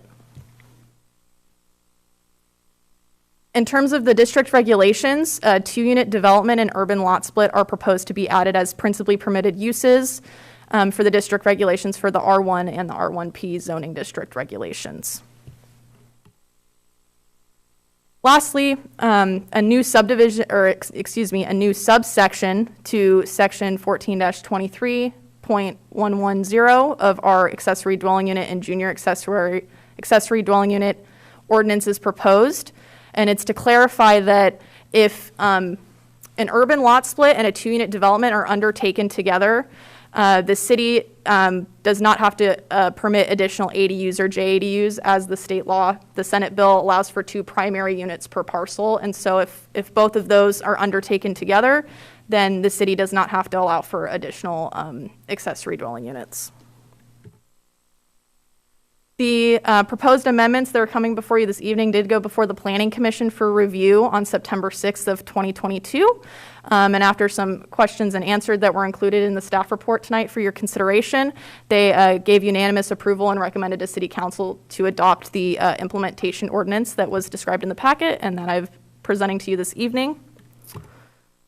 In terms of the California Environmental Quality Act, an ordinance to implement Senate Bill 9 is not considered a project under CEQA per state law, and so no additional environmental review is required to adopt this implementation ordinance. And lastly, Planning Commission's recommendation is to approve for first reading only, bear with me as I read all of this, waiving full reading of the text, the following amendments to the Watsonville Municipal Code to implement Senate Bill SB 9, the California Home Act, by adding a new Chapter 13, Urban Lot Splits, to Title 13, Subdivisions and Maps, add a new Chapter 54, 2-unit developments, to Title 14, Zoning, add a new subsection E to Section 14-23.110 of Chapter 14-23, Accessory Dwelling Units and Junior Accessory Dwelling Units, amend Chapter 14-16, District Regulations, and amend Chapter 14-18, Definitions. And that concludes my staff report, and I'm happy to answer any questions the council members may have. Thank you. And are we gonna take that by motion separately for each one? We could do it all as one, too. Okay, let's go to council for clarifying and technical questions. Councilwoman Garcia? Okay. How big does the lot need to be in order to split it? So in terms of how what's going to be in Chapter 13-13 for the design standards is most of our single-family zoned lots outside of the R1P lots are about 6,000 square feet. So if a lot split were to occur, they have to be the two lots have to be approximately the same size. So they'd have to be approximately 3,000 square feet in the case of a 6,000 square foot original or parent lot. But I believe the state law allows up to a 40-60 split. So they have to approximately be the same size. The minimum lot, sorry, to clarify too, the minimum lot size is 1,200 square feet for each parcel. How much was it? 1,200 square feet. Thank you. 1,200 square feet, okay. I need some clarification. In terms of location, does a split lot have to be half a mile from a transit corridor, a major transit stop, or 1 block from the car share vehicle? Because I read something about that in the report. That's a good question, Councilmember Garcia. So the reason why we're adding the definitions regarding the half mile and what's in the law is that's related to exemptions from fulfilling parking requirements. So there's not a locational criteria for a lot split per se, but if we got an application, they said, I don't want to have to provide parking or I'm exempt from parking, we would need to determine if they were in a half mile of any of those transit options that you mentioned. From our understanding and from looking at the city of Watsonville, we don't have high quality transit. And so most property owners would need to all property owners would need to provide on-site parking. Got it. Okay, thank you. You're welcome. Anyone else from council have clarifying questions at this time? All right, I'd like to open it up to the public. If you have a public comment in regards to this.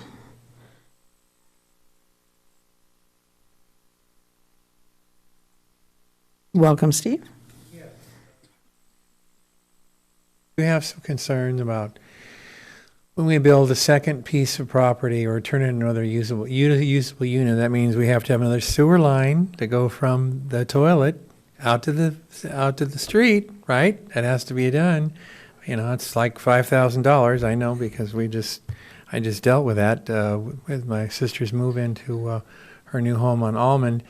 And the other problem is fresh water. You all know that Coalinga is about ready to run out of water. 17,000 people, they're going to have to depend on the California National Guard to bring water. There's no water in Coalinga. The last well is about dry. They think it'll last until the end of November. I don't think we'll get to that situation. In fact, I'm sure we won't. But that is going to have to mean we're going to have to bring in a lot more water. More water lines. And I'm a little concerned about that because of the fact that we're not sure whether La Nina is going to be good to us this winter or not. And La Nina can be a perfectly awful, spoiled, nasty little child, or it could be a perfectly wonderful, angelic little child and bring us the rainfall we need. But that's a crapshoot, isn't it? So anyway, yes, my concern is about more waste, sewer lines out to the street, and of course, fresh water. Thank you.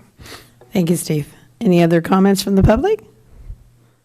Seeing no one approach, I'll take it back to council for a motion.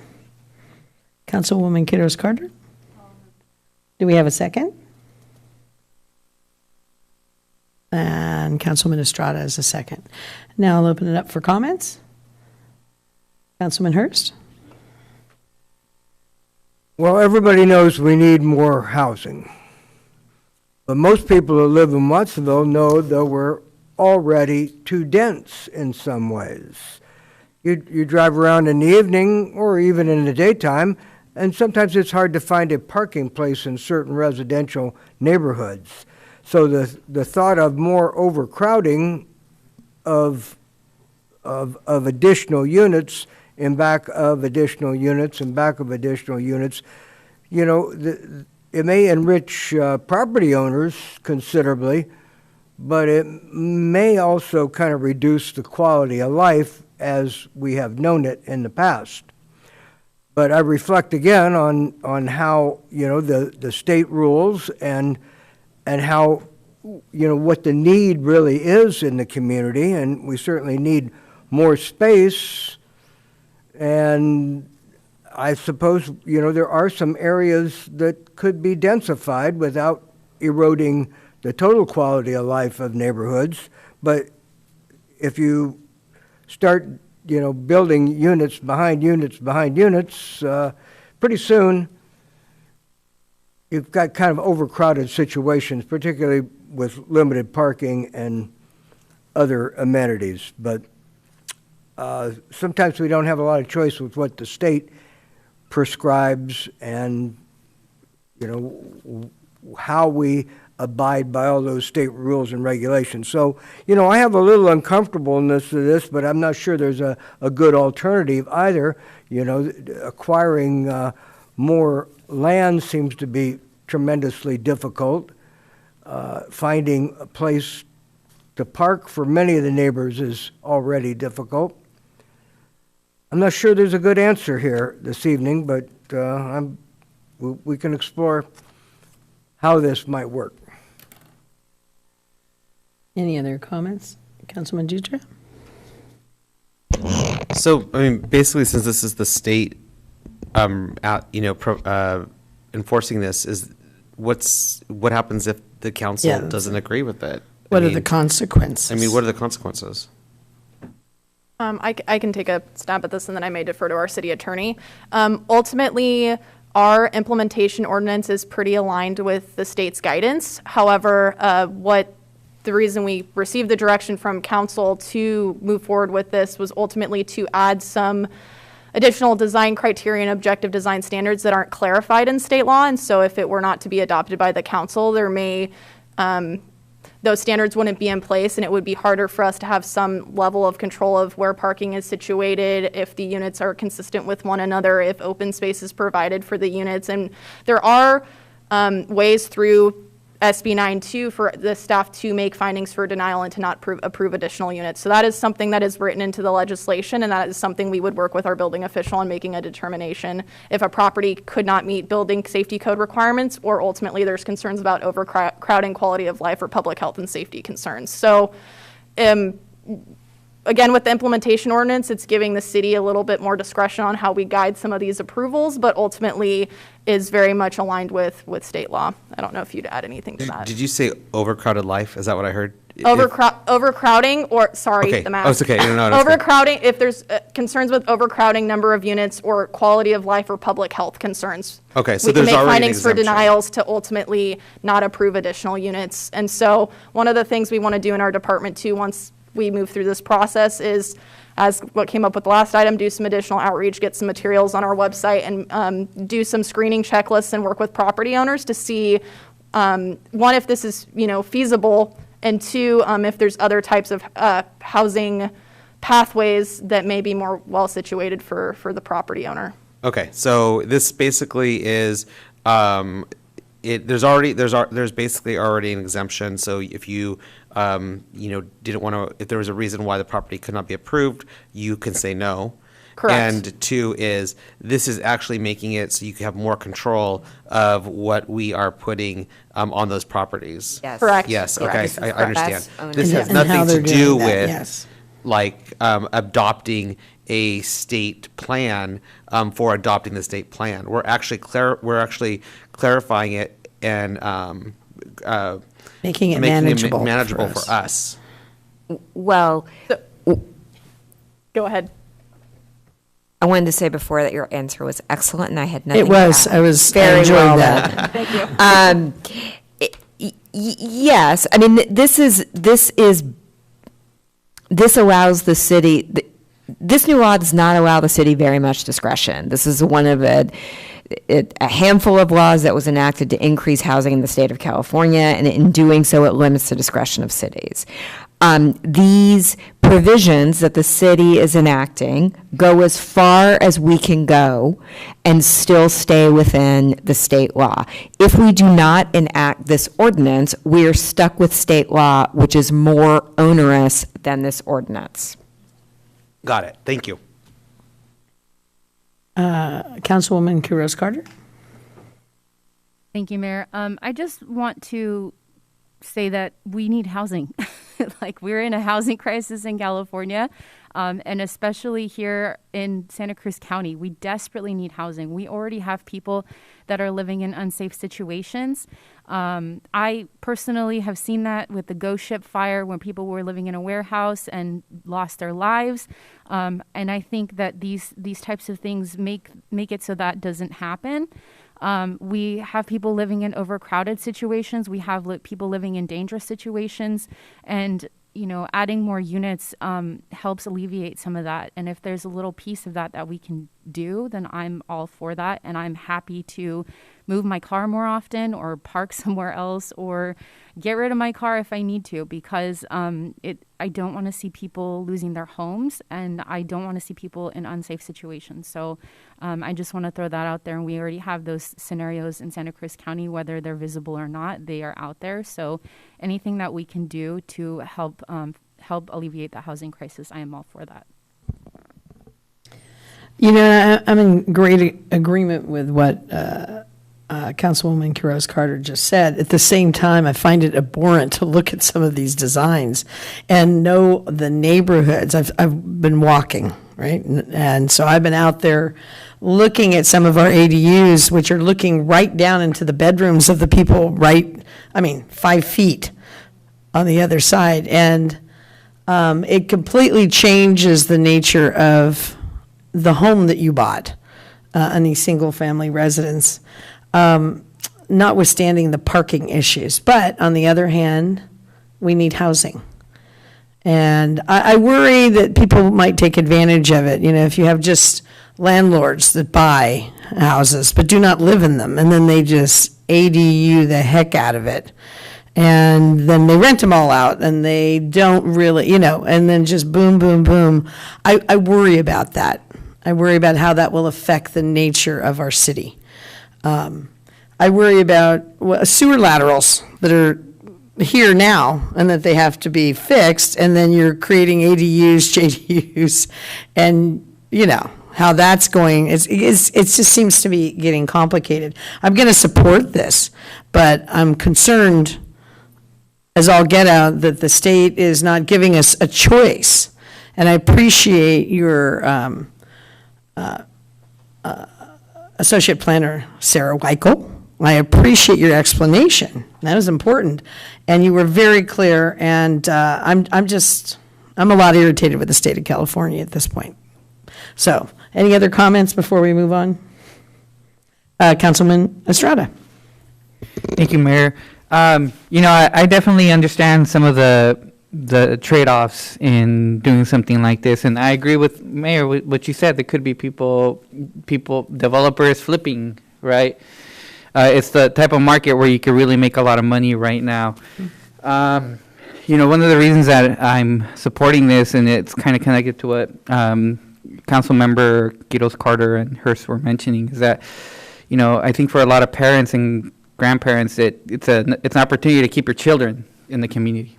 Give them an alternative. Buy them some time so that they can figure out how to stay in their communities. This is not gonna solve the issue. It's not gonna bring affordability down, but it's just one tool, and hopefully a number of in our toolbox to be able to address this issue. And one of the things that it's hard to sometimes. I understand this feeling of not wanting the Watsonville this feeling of not wanting Watsonville to change or California to change, but if they're gonna change, they're gonna change the physical space, how we use the space. Everything's gonna change. Like nothing stays the same, And I know that there's a lot of people that, the Daily had a great podcast about this morning, about how people are like missing the character, or they feel like they're losing a lot in these changes. And I know it's tough, but I've always sort of thought that we have to make room for each other, unfortunately, and everything is connected. Our transit system, not the greatest, it makes things tougher. We're a car-centric community. We have to leave Watsonville to find jobs. I mean, it's all just really connected. I can't explain how connected this all is. So as hard as I know this is for some members of the community, and it just will continue to change Watsonville, unfortunately, I just feel like this council and future councils will continue to have to make these tough decisions and decisions that are inflexible because of many reasons, including what the state is doing. But I'm all for trying to keep our people of Watsonville in Watsonville. And if this is one small step to keep people here, I'm all for it. And as Vanessa said, I'll look for another spot to go park if I have to, but yeah. All right. I think we did everything. Let's go to roll call. Mayor, I just want to clarify that the motion was to, by motion, introduce for first reading by title only, waiving the full reading of the text, and it's for the following ordinances, numbered 6 through 10. Is that correct? Yes, Thank you. because we were going to do it by one motion. Dutra? Aye. Estrada? Aye. Garcia? Yes. Hurst? Aye. Quiroz Carter? Aye. And Parker? Yes. The motion carries. Okay, we move on to 12C, consideration of adoption of building and fire codes. Must be that time of year. Per California Code of Regulations, including City of Watsonville Code of Regulations.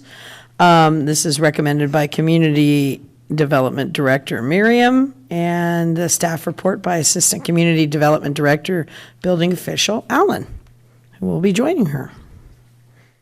Welcome. I don't know.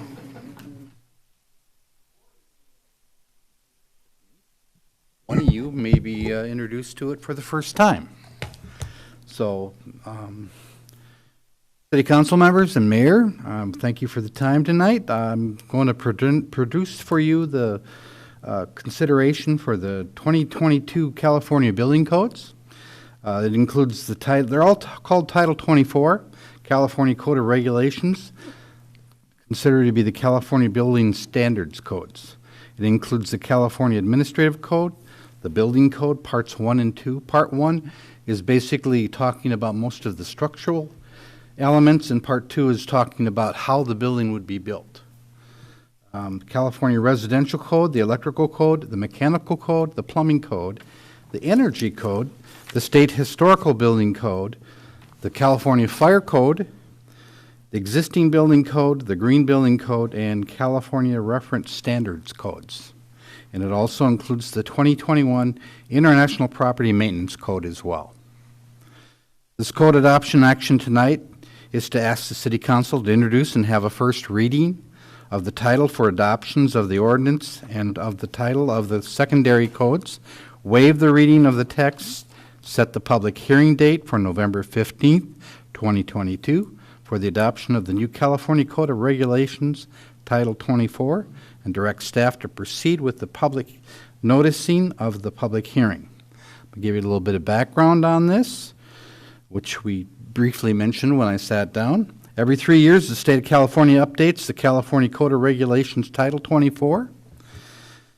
Through the state code adoption cycle, the state of California, through the California Building Standards Commission, they're the ones that review our ordinances that they get from the ICC, International Code Council, which is the standards that we use in order to create our codes here in California. But the California Building Standards Commission would look at those ICC codes, make adjustments and recommendations based on our unique character in California, specifically with seismic requirements. So they would look at that, and then we would adopt and publish the amendments that they create using the national model codes, updated the codes that are specific to the interests of California and its residents during this code cycle. A lot of effort and committees go into the design and the criteria and the review of all the building codes. Believe me, we've got a lot of experts that are looking at these building codes. I would also like to share that the building codes that we're looking at adopting tonight, they're the very minimum standards. But they are exceptional enough where it protects the welfare, safety of the residents of our community. Such model codes with the state amendments go into effect in every city and county in the state of California 180 days after the publication. These new 2022 California codes were published on July 1st, 2022. This gives us local building officials 6 months to do a review on the amendments and the building codes themselves to make sure that they fit our needs as far as our local jurisdictional requirements based on our weather conditions and our topographic uniqueness. And so we look at all those things when we make adoption of the building code. So the State of California Health and Safety Code allows local jurisdictions to change or modify the state-adopted model codes, providing the modifications can be reasonably based on, like I said, the local geological, climatic, or topographic conditions upon making certain expressed findings. As no findings have been identified since our last code adoption 3 years earlier, staff does not have any new changes or modifications related to local conditions as mentioned above. Government Code Section 50022.3 identifies the procedure for the code adoption process and requires a first reading of the ordinance title and scheduling of the public hearing date to occur on Tuesday, November 15th of 2022. Our recommendation from staff is that the Department of Community Development and the City Council introduce an ordinance adopting by reference the 2022 California Administrative Code, 2022 California Building Code, the 2022 California Fire Code, 2022 California Residential Code. I'm just going to skip the 2022. We all know that's what it is. So we got the 2022 California Residential Code, the Green Building Code Standards, Electrical Code, the Mechanical Code, the Plumbing Code, the Historical Building Code, the Existing Building Code, the Energy Code, the California Reference Standards, and the 2021 ICC International Property Maintenance Code. So that's our first recommendation, and the second is to adopt a resolution setting the public hearing on November 15th, 2022 for the adoption of ordinance to take full effect on January 1st of 2023.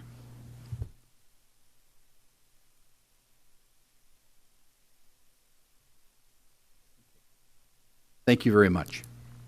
Okay. So, any clarifying or technical questions from our council? Seeing none, I will go out to the public. Any comments by the public in regards to this? And seeing none, I will come back to council for a motion. I'll move. Okay, we have a motion from Councilwoman Garcia and a second from Councilwoman Quiroz Carter. Are there any other discussion points? Yes, Councilwoman I Garcia. just wanted to make a comment, and I just wanted to say how pleased I am that we're adopting the California Green Building Standards Codes, because we really need green buildings. So I'm just so pleased about that. Any other comments? Just a couple of quick things: health, safety, and quality of life. Yep, there you go. Covers it all. Okay, then I'm going to ask for a roll call at this time, unless there's something that we need to know. Okay, great. Mayor, I just want to clarify that on the agenda, we only have the 3 ordinance introductions. Rob, you mentioned a resolution setting a hearing. Could you clarify that, please? Setting a resolution for what? I think we have the resolution. Or did I say that? Okay. Guess we don't need that one at all. I'm Okay, sorry. so just to clarify that we're by motion introducing for first reading by title only, waiving the full reading of the text. The ordinances listed under item 12C, 6, 7, and 8. Got it. Yes. Okay. Dutra? Estrada? Garcia? Yes. Hurst? Aye. Quiroz Carter? Aye. And Parker? Yes. The motion carries. Okay. So we have no emergency items added to the agenda, but we did have a request and a scheduling for a future agenda item in regards to maybe communication with the pesticide. So I'll work with them on scheduling Okay. the item. All right. And then any communication, because it'd be, if we could, it would be nice to discuss whether we want to send a letter out or. Sure. Okay? Sure. All right, good. And Councilwoman Garcia? Yes, earlier this year, I requested a study session for the council on homelessness in Watsonville. And what are the conditions that exist, and what are we doing to resolve those conditions of homelessness? So I'm requesting it for a second time. Okay. So we'll put that as a future agenda item? Yes. We also had a request from the public earlier this evening on a public update on the ad hoc policing committee recommendations, so I'm requesting that. Okay. And we have that noted? Good. Okay. So in doing that, at this time, thank you all for attending, and this meeting is adjourned. Thank you, Mayor.